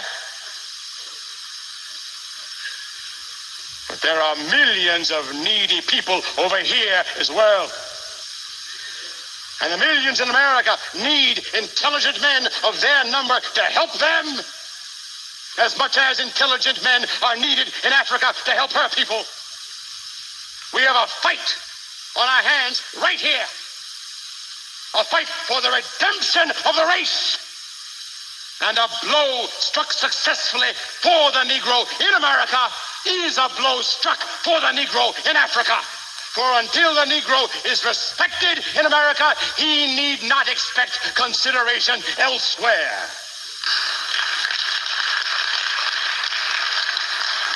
All this native land talk, however, is nonsense. The native land of the American Negro is America. His bones, his muscles, his sinews are all American. His ancestors for 270 years have lived, labored, and died on American soil. And millions of his posterity have inherited Caucasian blood. It is pertinent, therefore, to ask, in view of this admixture, as well as in view of other facts, where the people of this mixed race are to go. For their ancestors are white and black, and it will be difficult to find their native land anywhere outside of the United States of America. But the worst thing, perhaps, about this colonization nonsense is that it throws over the Negro a mantle of despair. It leads him to doubt the possibility of his progress as an American citizen. It also encourages popular prejudice with the hope that by persecution or by persuasion, the Negro can finally be dislodged and driven from his natural home. It forces upon the Negro the idea that he is forever doomed to be a stranger and a sojourner in the land of his birth. All this is hurtful, because it sets the Negro to groping everlastingly after the impossible. Every man knows that home is the fountainhead, the inspiration, the foundation, the main support, not only of all social virtue, but of all motives to human progress. No people can prosper or amount to much unless they have a home or the hope of a home. A man who has not such an object in view, either in possession or in prospect, is a nobody and will never be anything else. To have a home, the Negro must have a country. And he is an enemy to the moral progress of the Negro who calls upon him to break up his home in this country in order to find an uncertain home in Africa. Colonization is no solution, but an evasion. It is not repentance, but simply putting the wronged ones out of our presence. It is not atonement, but banishment. Not love, but hate. Its reiteration and agitation only serves to fan the flame of popular prejudice and to add insult to injury. The righteous judgment of mankind will say, if the American people could endure the Negro's presence while a slave, they certainly can and ought to endure his presence as a free man. Americans hear this and hear it plainly. We are here, and we are here to stay.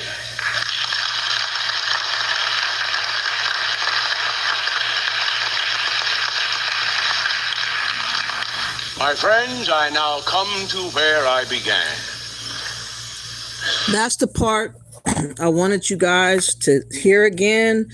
The good thing about this advocate, this activist, Frederick Douglass, is that he loved to kind of put it on paper or in a speech for us to be able to know what happened during those times and understand his position. I have a lot more respect for Frederick Douglass than anybody else that would tell us to do something outside of what we want to do. Because he himself freed himself from slavery. He ran away and he taught himself how to read and how to speak. I mean, he was phenomenal. He ran to the North. He became an abolitionist. He also talked to the president and others about ending slavery. He also recommended that, freed or men that were colored in that time or Negroes could be a part of the military to free themselves. He wanted them to find some integrity and honor in acquiring our Americanness, but he totally was for us being American. He was not playing about who we really are.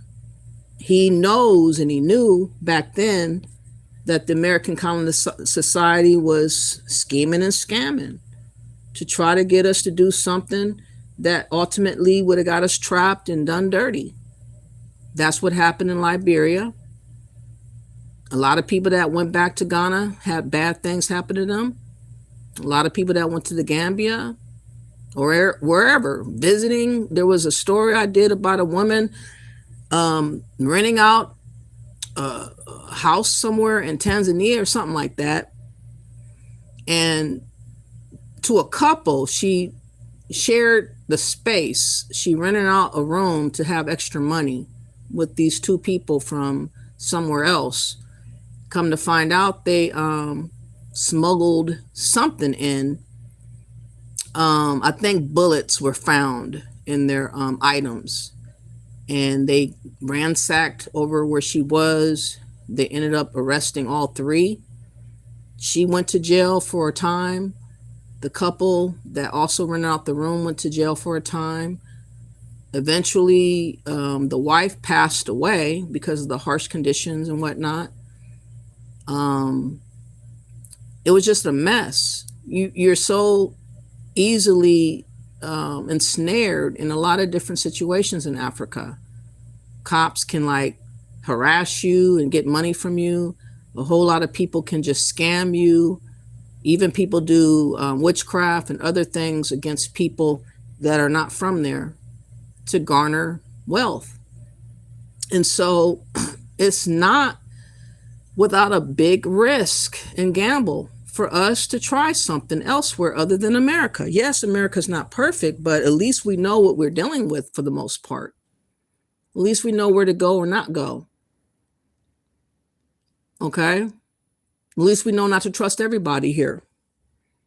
You know, this Pan-African talk tells you that everybody is the same and you should be loving and liking everybody that you meet. Am I going to like and love a Boko Haram guy? Am I going to like and love people that sell humans and carve out body parts for rituals and stuff? No. So it's not realistic because right now there's desperation worldwide. You can hear how desperate people are. And most of these people are clamoring to stay and come to America. They're not talking this Pan-African talk unless they're talking it to us. They want us to do what they're talking about, but they're not going to do what they're talking about. So do as I say, not as I do. And that's not good enough, y'all. That's not working out. We're not taking orders from Pan-Africans and Africans no more. For the ones that did, you need to wise the hell up and see what we're seeing, because the truth cannot be hidden anymore, which is a blessing that everything is out in the open and nobody can say a sweet speech to kind of galvanize us into delusions of belief that, you know, Africa is so perfect. Oh, it awaits us. My family awaits us. Oh, my ancestors of old. All I got to do is touch down and go to Ghana and look into the dungeon and smell all the smells of all the tragedy that happened there, and I'm home. I don't think so. I don't think so. They don't have enough respect to get rid of the dungeons and put up a wall and just put some placards up there. No, they want to make money. That just tells you how these people move and what they're really on. They don't care about what they did. They just care that they didn't make enough money to modernize Ghana. That's it. They don't give a damn. And I'm not going to play like they do because they sound soft-spoken. Oh, but they're making big moves behind our back and now in front of our face. Now next month they're meeting to have a reparations hearing or gathering in Ghana in June, right in time for the Juneteenth that never was in Ghana. They done stole our holiday to make money off of that. They want to keep causing people to go to the dungeons to make money off of that. They want you to fly and make money off of that. They want you to rent a hotel and make money off of that. And then on top of that, they want you to invest too. There is nothing ever that Ghana will ever give us except a ticket to stay there and spend money. That's all they do. They will never benefit Black Americans in America. They think that we're to serve them, and they're sadly mistaken, because we don't look at you like that. It's not as homophobic. You need to get your own kind to be looking at you like that and serve y'all. Okay, we're not running to be a servant to you, and that's just what it is. So, like I said, let me read you guys' comments before I go. I try to have a different type of vibe on this video because I know in a few videos I've been very upset. I was kind of triggered behind that president going to the UN, talking about reparations, talking about his people, talking about we his people, the ones that are upset. Bitch, I'm not your people. The fuck? Stop claiming me. Stop claiming people that don't claim you. Isn't that easy, does it? Stop claiming people that do not claim you. It's pretty ridiculous to force yourself onto people that do not want to deal with you. But that just shows you how lack of respect these people have for us to even go that route. Like all these years, you guys have never, ever claimed us. And suddenly, since Obama was in office, it led the way for y'all to claim us. And that was the worst thing that we ever did, was make Obama president. It was really, really the last straw. But we're undoing what we did wrong now. We're not ever going to exalt any African or any other person from somewhere else, because we see the writing on the wall that they will never do right by us. They're always going to look out for their own. They're always going to use our history. Did you guys hear? Oh, before I forget, there was some African who lied, claiming that he was being stalked by the KKK. Let me see. African says burning cross on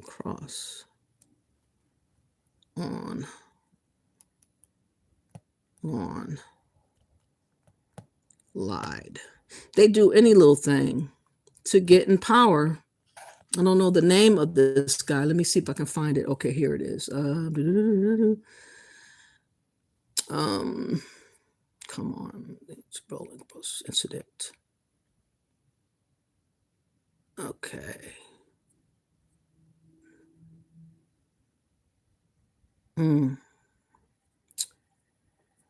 If you guys know the name of that guy that did that, he was an African. He was running for some type of office. I don't know if it was a mayor or not. Okay, let me see. African running for mayor first. Okay, see if that'll come up. Running for mayor. Let me see.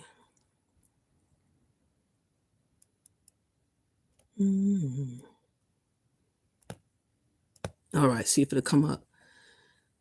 Okay, so, all right, here we got it. Man gets 4 years for cross-burning political hoax. Who could that have been by? It says 3 weeks before Colorado Springs elected its first black mayor, which I do not like them claiming them people who are melanated black because they're not Black American, but they're still calling them black.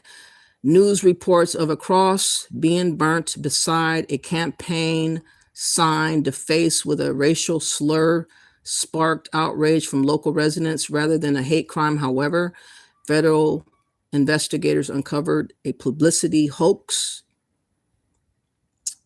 Okay, it says a federal judge on Wednesday sentenced a Colorado Springs man to 46 months in federal prison for staging a hate crime to generate outrage and support for a black candidate running for mayor of the city in 2023. This isn't a case about threats against one person. It was a case about threats against an entire community, said U.S. District Judge Regina Rodriguez. Threats against public officials are very serious matters and have been on the rise. When Derek Bernard, 36, met Yemi Mobolade in 2023, he promised to help the Black independent candidate gain traction during a tight runoff in the mayoral election against Wayne Williams, a Republican-backed former Secretary of State who is white. In text messages to Mobolade, Bernard promised Black Ops style Big Brother, and I can guarantee the finish. The plan turned out to entail the circulation of photos among local media and online of a cross burnt beside Mobolade's campaign sign, which had been defaced with a racial epithet. An FBI investigation uncovered the apparent hate crime as a hoax designed to drive voters to run out and put Mobolade into the lead. While Mobolade became the city's first elected black mayor with 58 of the vote, he credited the win to his own campaign and coalition building. On the witness stand during trial, Mobolade maintained he knew nothing of Bernard's plan and recalled his family living in fear after seeing the hallmark. I don't believe that Ku Klux Klan targeted him. Of course, he had a fall guy. Anyways, this African with that name, of course, he's African. I don't know where he's from though, but it's spelled Yemi, last name Mobolade. He hired somebody to do that, and now he's playing dumb so he don't get charged himself. I'm not sure if he got charged or not. Let me see. This was not just politics for me. This was personal. What you and others have done has caused real harm. But two members of my campaign, Mobile Aid, said during sentencing,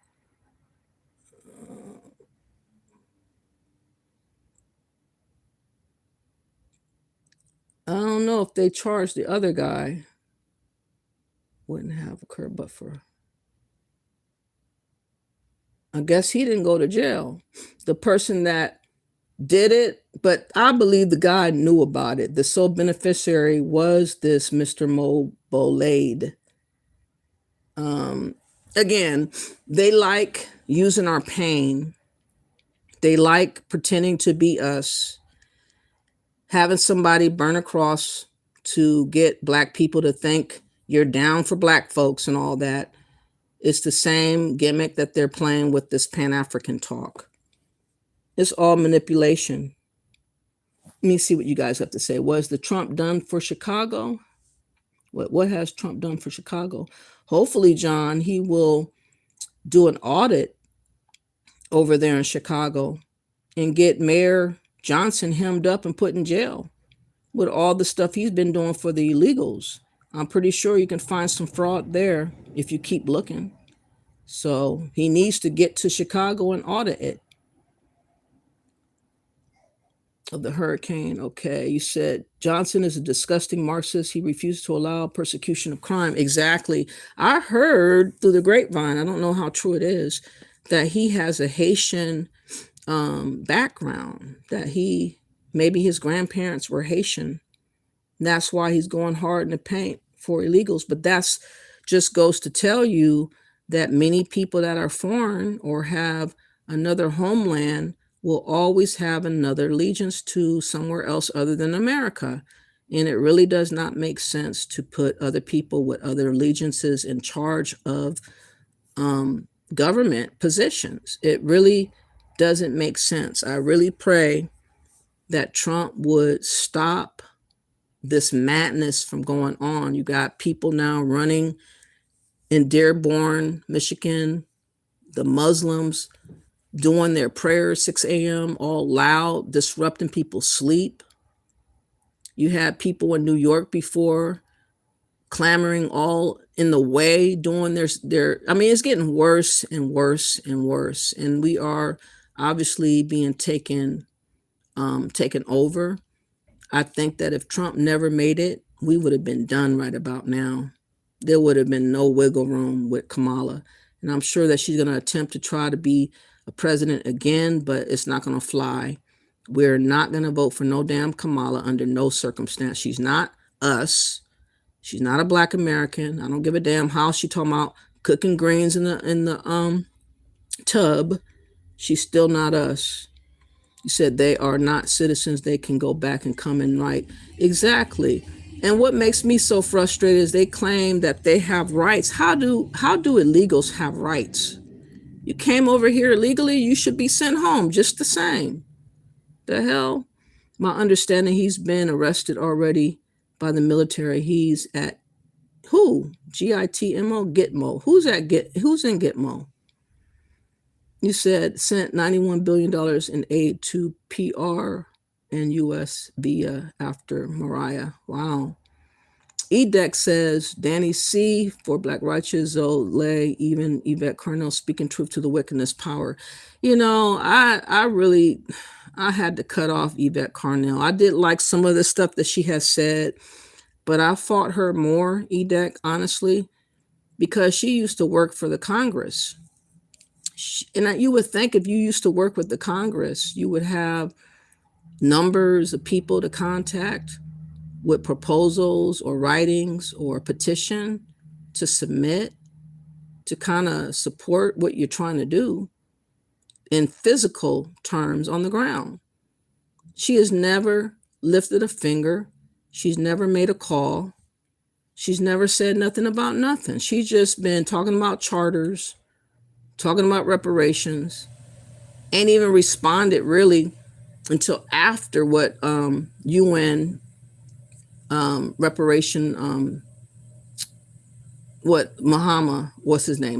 President Muhammad did at the UN. She claimed a long time ago she had an attorney. Why not send a cease and desist to President Muhammad? Why not send a cease and desist to the African Union?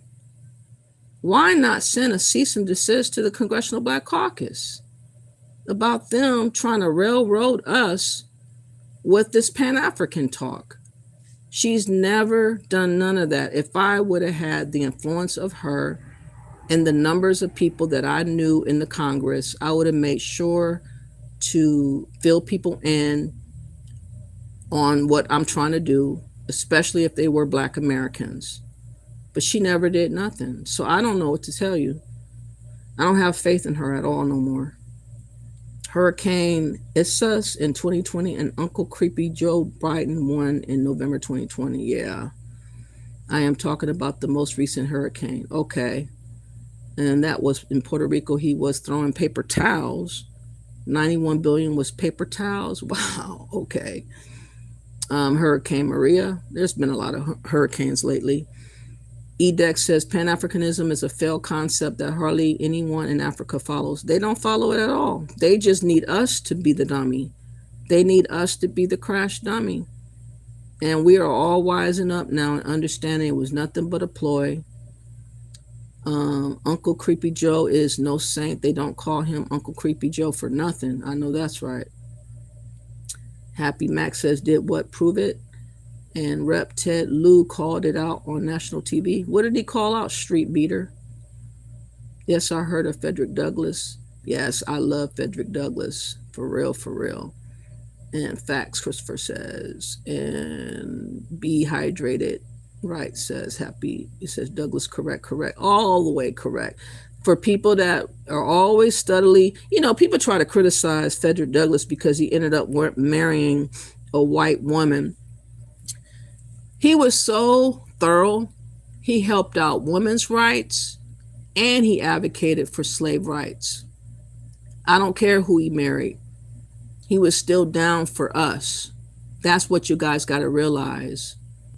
He was riding for us. So I don't slight him for marrying a white woman because he still did good by his people. He still got us over the hump of what we were enduring.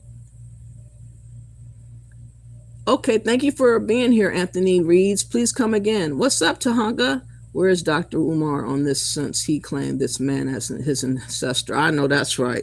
I hate calling him Dr. Umar. I don't even know if he's really a doctor. I'd rather just call him Umar. Happy Max says he spoke against moral failings, slavery, racism. He enjoyed mocking the Democrats. He loved the potential of free America. I love his autobiography. Oh, you talking about Frederick Douglass? Okay, Happy Max says, if you ever get a chance to visit the Abolitionist Museum in New York, it's so worth it. I heard that. Berating the South. Who was? I have no want to go to Africa. It's a idyllic pipe dream. They still have slavery going on in there. They look the other way. They definitely do. I think they're still in cahoots with them. They wouldn't mind seeing us back in slave trade if they could help it out. Why would I spend my dollars there and support people who still think slavery is okay? Exactly. I won't go there either. Never. For people that just want to make sure that you're not pulled in to propaganda, because these people are claiming you left and right. If ever you land in Ghana, trust me, they're collecting your name. They're collecting everything about you. And they're putting in databases for safekeeping because they're trying to build a case to fuck with us. Like, someone told that the president of Ghana, Mahama, had asked for our genealogical records. Why in God's green earth would this president Ghana ask for our private genealogical or genealogy? What do you call it? Genealogical. I can't pronounce it. The records. Our records dating back till the 1600s. He's asking to have access to it. Well, who would want to have access to it unless you're trying to do something? Go ahead and Google it yourself. No, Kamala error. Exactly. Russia is nearly the size of all of Africa. Is it? I'm not going to Russia either. Exactly.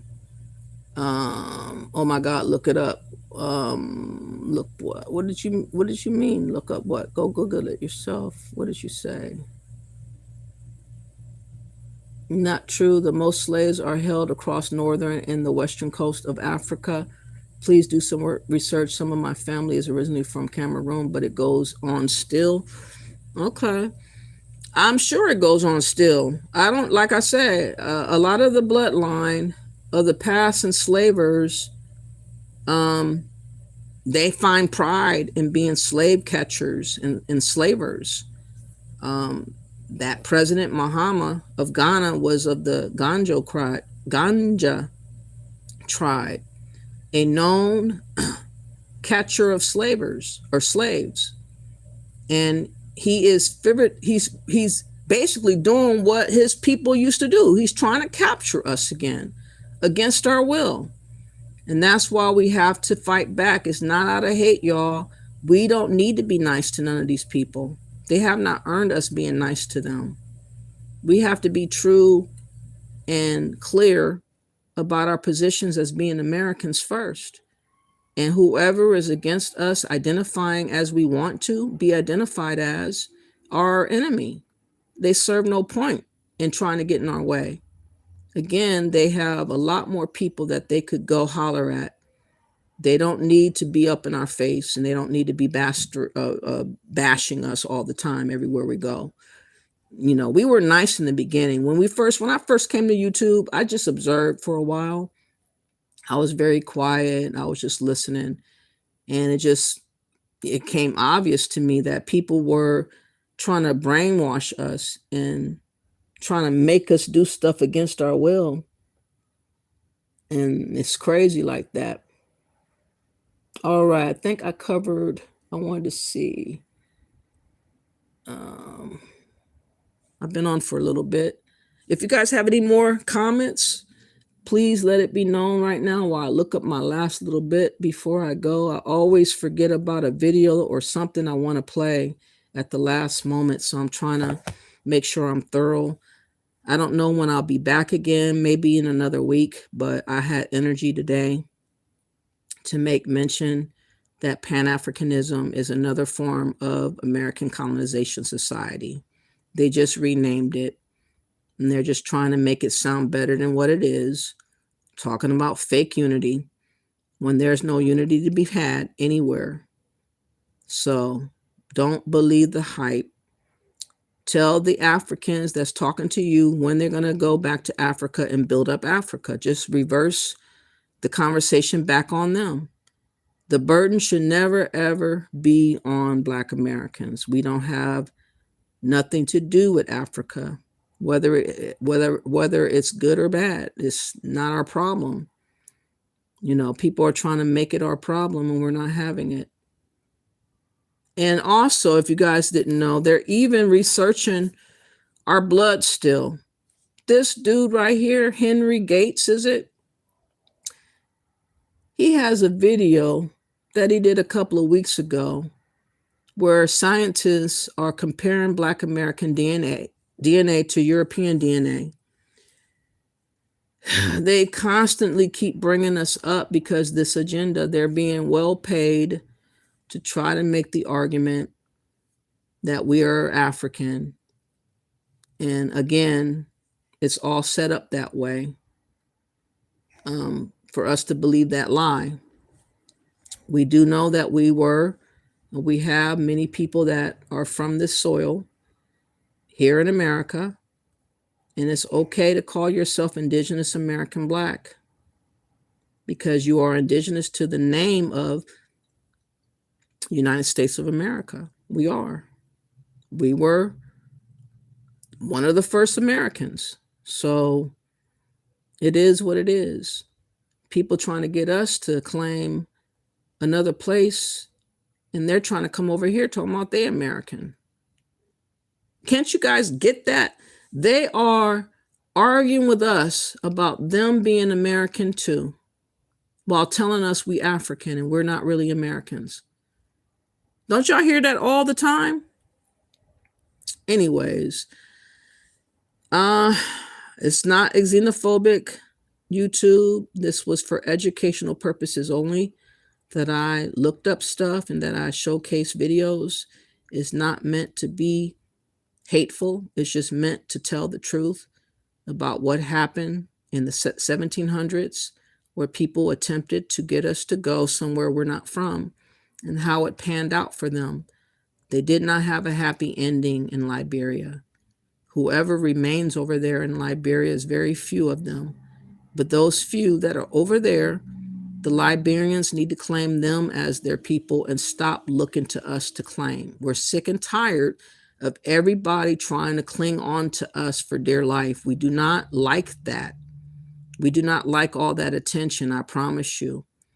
We just want to be our own people. Nobody else is being harassed like we are in that regard. And as I said, if you guys believe in Pan-Africanism so much, you would influence Haitians, Jamaicans, and Africans that are about to be deported or being banned and barred from coming to America or Europe or Canada to do what you guys are claiming you want done. The unity of Africa. Have them go over there and get it cracking. The reason why we know you're full of bullshit is because you're not talking to the very people you need to talk to. You're only talking to Black Americans, which means that you guys are on some bullshit and you have been exposed. Pan-Africanism is a lie. It's a tool to colonize Black Americans, and we're not having it no more. So with that being said, let me read the last bit before I go, and then I'm gonna go. I'm glad nobody in Africa cares, but you should say that when we land over there and how much begging they do. Black people need businesses. We will not lose our citizenship.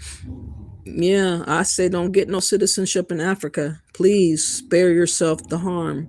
Claim them or not, they don't care. I'm glad they don't. Why don't you tell them on these platforms to not care? I'm sure you've heard them running on platforms almost crying about us not claiming them. Get out of here. How can that possibly be a real name? I don't know what you mean. Okay, thanks. FBA got people darker than Pepsi thinking they are. Anyways, John, we are who we are. We're not African. We are not African. That's all that matters. And that's all that matters. And I'm not a mega, but I did vote for Trump because he was a better candidate versus Kamala.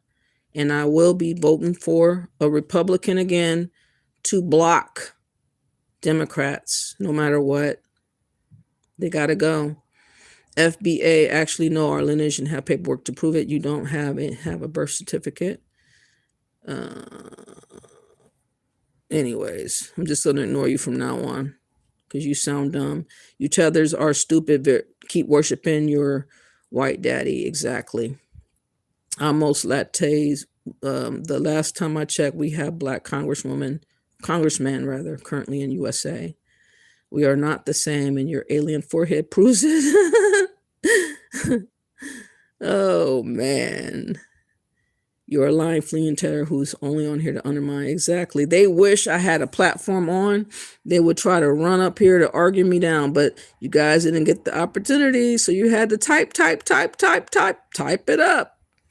That's all you're able to do is type. You have to listen to what I said. You can't bar or block what I've said.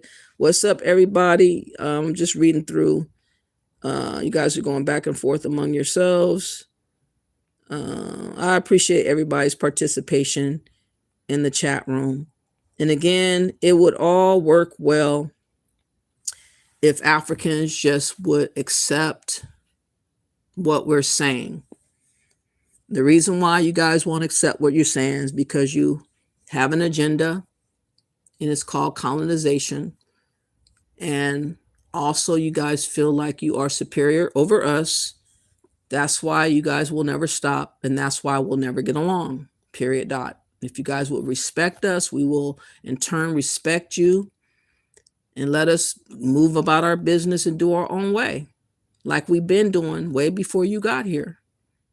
But because you got that bone to pick of trying to colonize and control us, that's why you guys are getting all this vitriol and all this back talk from us, and our talks is not as gentle as it used to be.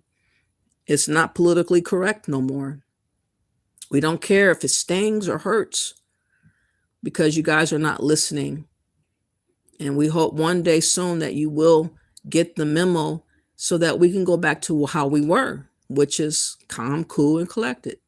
Not arguing with nobody, not saying nothing about nothing.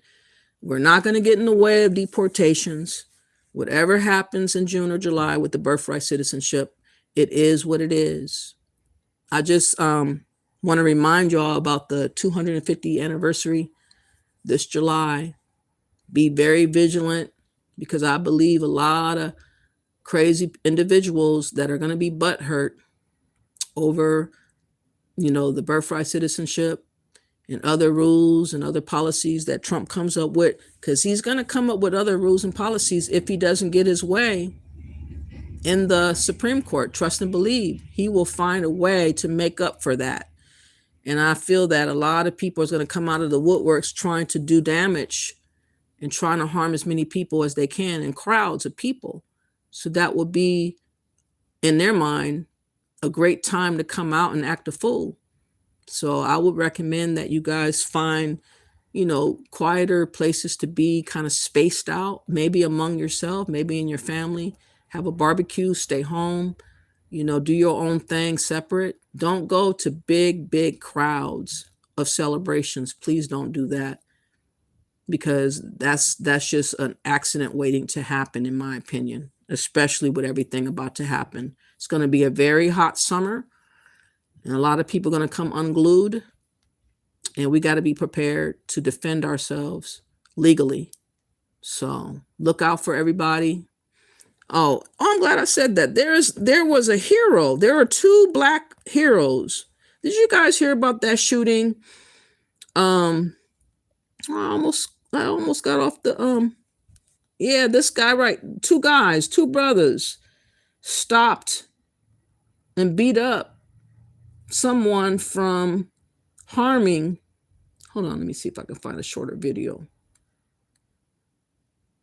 It's a deadly shooting that happened at Smith's Speaks. It happened in Maryland Parkway and near Silverado Ranch Boulevard, Las Vegas Metropolitan Police. I want to find a smaller video though. 2 brothers seen a gunman. He went to go unalive his ex and I guess the new guy that she was dating at the store. And he got caught up rained on with punches and blows to his dome, which was awesome. This is the guy that it happened to.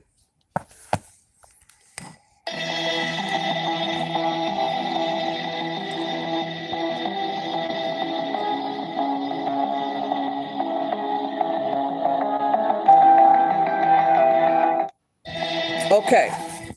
That was a Mexican guy, I think. They won't say what he really is. He could be Venezuelan, Mexican, one of them. But he went to unalive his ex. I'm trying to find the story real quick, and I'll end it like that. And that's what I mean. We're gonna have to be on our P's and Q's. People are unstable right now.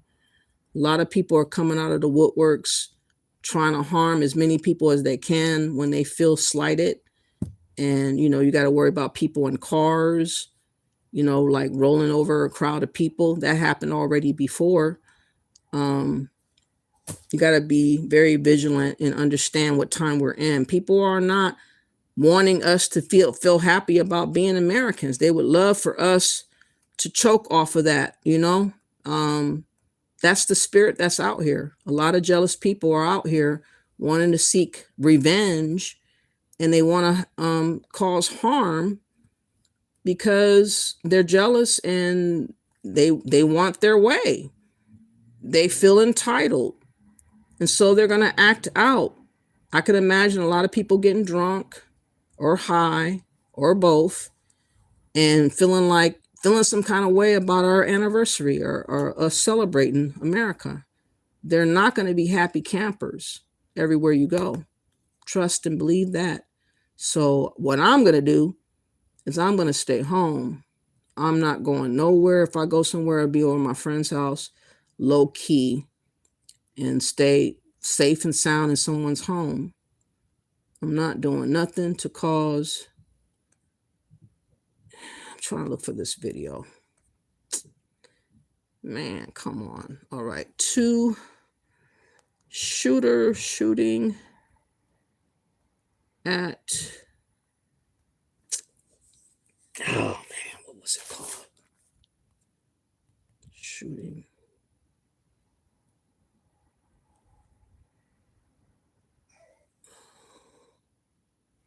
Okay, these were bystanders, by the way. I'm just trying to find a smaller version of this video because it's a little bit longer than I want. Smiths. Okay. Okay, I think I found a smaller one. Come on, show it. Okay.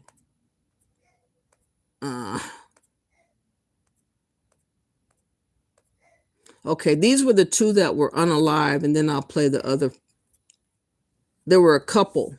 Accused gunmen went to the victims. Details tonight in a double murder at a Las Vegas grocery store. This is 8 News Now at 11. I'm Brian Loftus. Police say this all started over a bitter Oh no, it's not doing that now. custody battle between an ex-husband and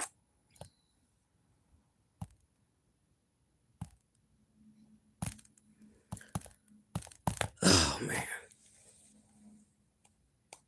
They say this all started over a bitter custody battle between an ex-husband and former wife. Now we're learning the suspect may have targeted the couple before opening fire inside the Smiths.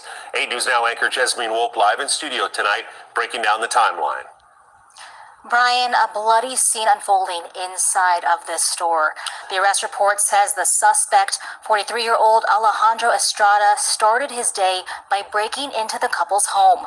Within half an hour, 2 people were dead. Family identified the victims as Victor and Amanda Frias Rosas, a married couple with 2 children. Both worked at Smith's. They had a very loving relationship. Amanda's mother, Anna Wynn, in court today, waiting to face the man police say killed her daughter and her son-in-law. I just want my daughter back. I know it's not going to happen, so. Police say Alejandro Estrada and Amanda were previously in a relationship and have children together, but broke up in 2021. Estrada never appeared in court today and remains hospitalized with injuries. Just tells me that he got a little bit of what's coming to him. The arrest report revealing chilling details about the days leading up to the shooting. Police say about 2 weeks earlier, Estrada told a roommate Amanda was taking him to court for child support. The report stating, quote, Alejandra thought he was probably going to jail for failure to pay. When investigators went to the couple's home, they found signs of a break-in. A surveillance camera ripped off the house, the shattered rear glass door, and their master bedroom ransacked. Police say the timeline shows Estrada leaving the couple's home just after 11. Less than 20 minutes later, he arrived at the grocery store, tracked down the couple, and opened fire. And then all of a sudden we hear this shot. I think it was like 3, 4, 5 shots, like bam, bam, bam, bam, bam. Harris DeBoy took this video from inside the grocery store, just moments after hearing gunshots. Everybody was running, yelling. You get shocked that it happens in real life. Now picking up the pieces. The family tells 8 News Now the children are staying with relatives. I just hope justice prevails. The district attorney tells us Estrada is now... What's so ironic about this? They didn't even bother to tell the story of 2 Black Americans risked their life and apprehended the shooter. Shame on y'all. So I'm gonna go ahead and play this because you guys wanted to hide that truth. These are the two that stopped that guy from further shooting. Darius Alston, DARIUS ALSTON. Mercani Clark, MERCONIE, Clark CLARK. Guys, you're here outside the scene of a grocery store turned crime scene. And we understand that you guys were there when something really incredible happened. What happened today? In the grocery store, buying some stuff for my truck. About to go deliver a load later today. Pass him on the beverage aisle. I'm going this way, he's coming in that way. I'm on my way on the checkout. I hear 2 to 3 shots. Bam, bam. Immediately I go down to my knees and I look around. I see a lot of people running. Employees running, customers running, and I don't really believe it. Then I hear another ring of shots, probably around 5 to 6. Pop, pop, pop, pop. That's when I go between the checkout counter, hop over the little out gate thing, and I hit to the right. I didn't even see him no more in the store. As I'm on to the right, a bunch of customers and employees are coming out, and I'm like, get to the side, I'm like, get to the side. So I'm telling everybody to get farther towards the pharmacy part where they come in. I'm like, come over here. So for some reason, one of the employees, a lady that works there, that I didn't even know who she was in a gray shirt, she yelled out, there is a shooter. So while she yells out, there's a shooter, I don't know what happened. I just walked over there towards him. He pulled out his gun. We're wrestling for the gun. I'm trying to keep it from pointing to me. He's trying to point it this way, point it that way. So as I grab the gun, we fall to the ground, and that's when I'm like, help, help. So I'm pulling the gun away from him. That's when he comes over, hits him, strikes him, keeps him on the ground. I move all the weapons and pull him away from him. I didn't even know until after I pulled the bag of weapons away from him. He had other weapons in his backpack. There you So go. yeah. So, I was actually leaving my barbershop, coming here to help my girl out get sodas. I got a barbershop right here, Diamond Cuts Barbershop. So, as I was leaving there, I was coming this way, and I noticed we get to the checkout line, and the shots firing off, bow, bow, bow. So I had my 2 little ones with me. So what got me was, when I seen that happen, I'm like, okay, so I get them all to cover. I get them outside. So as my girl, she's like, oh, I left my phone and my keys. So I go back in there and try to receive her property. So as I'm getting it, I see her, the lady, the worker, she's like, oh, that's the gunman right there. Watch out, watch out. So I'm over here, I'm trying to get it for cover now. So when I seen that, so I noticed Clark, he walks up and he grabs the dude like he's trying to get the gun away from him. So when I seen Clark, I go over there and I'm helping Clark out now because now Clark's life's in danger. So now I go to help Clark out, boom.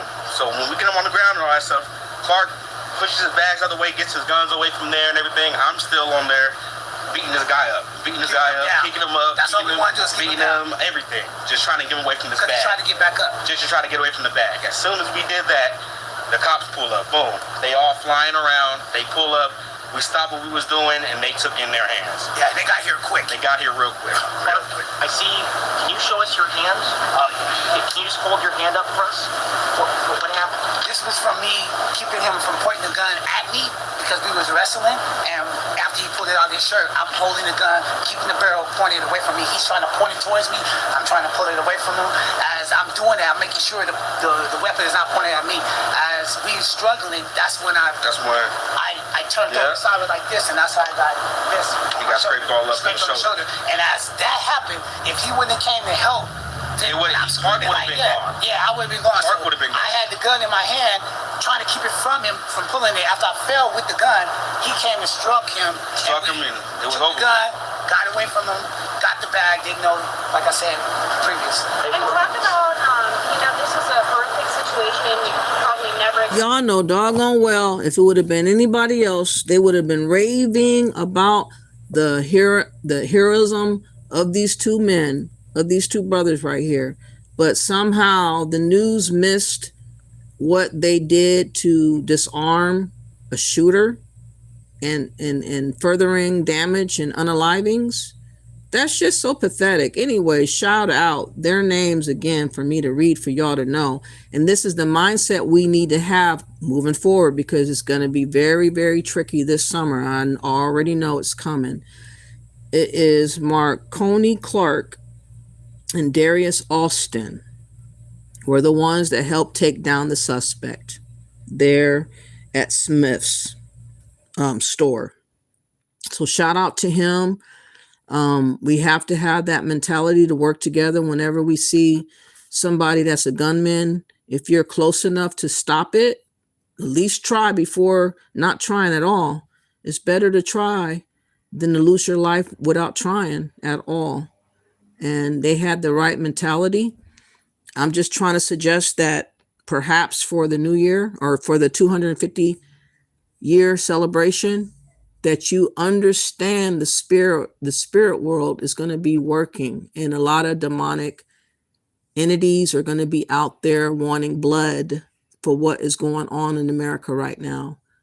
A lot of people wanted to take over America, and they're not going to like us celebrating and having a good time while they're about to be deported or barred from being here in America anymore. There's hundreds of thousands of people that's going to have some ill will intent at that on that day. I can imagine. So I'm not going to be out there. I'm going to be shopping to get all my stuff out the way where I don't have to go to the store to buy nothing. And I'm staying put wherever I am, secured in a house with the doors locked, and just enjoying myself, or in someone's backyard with a barbecue.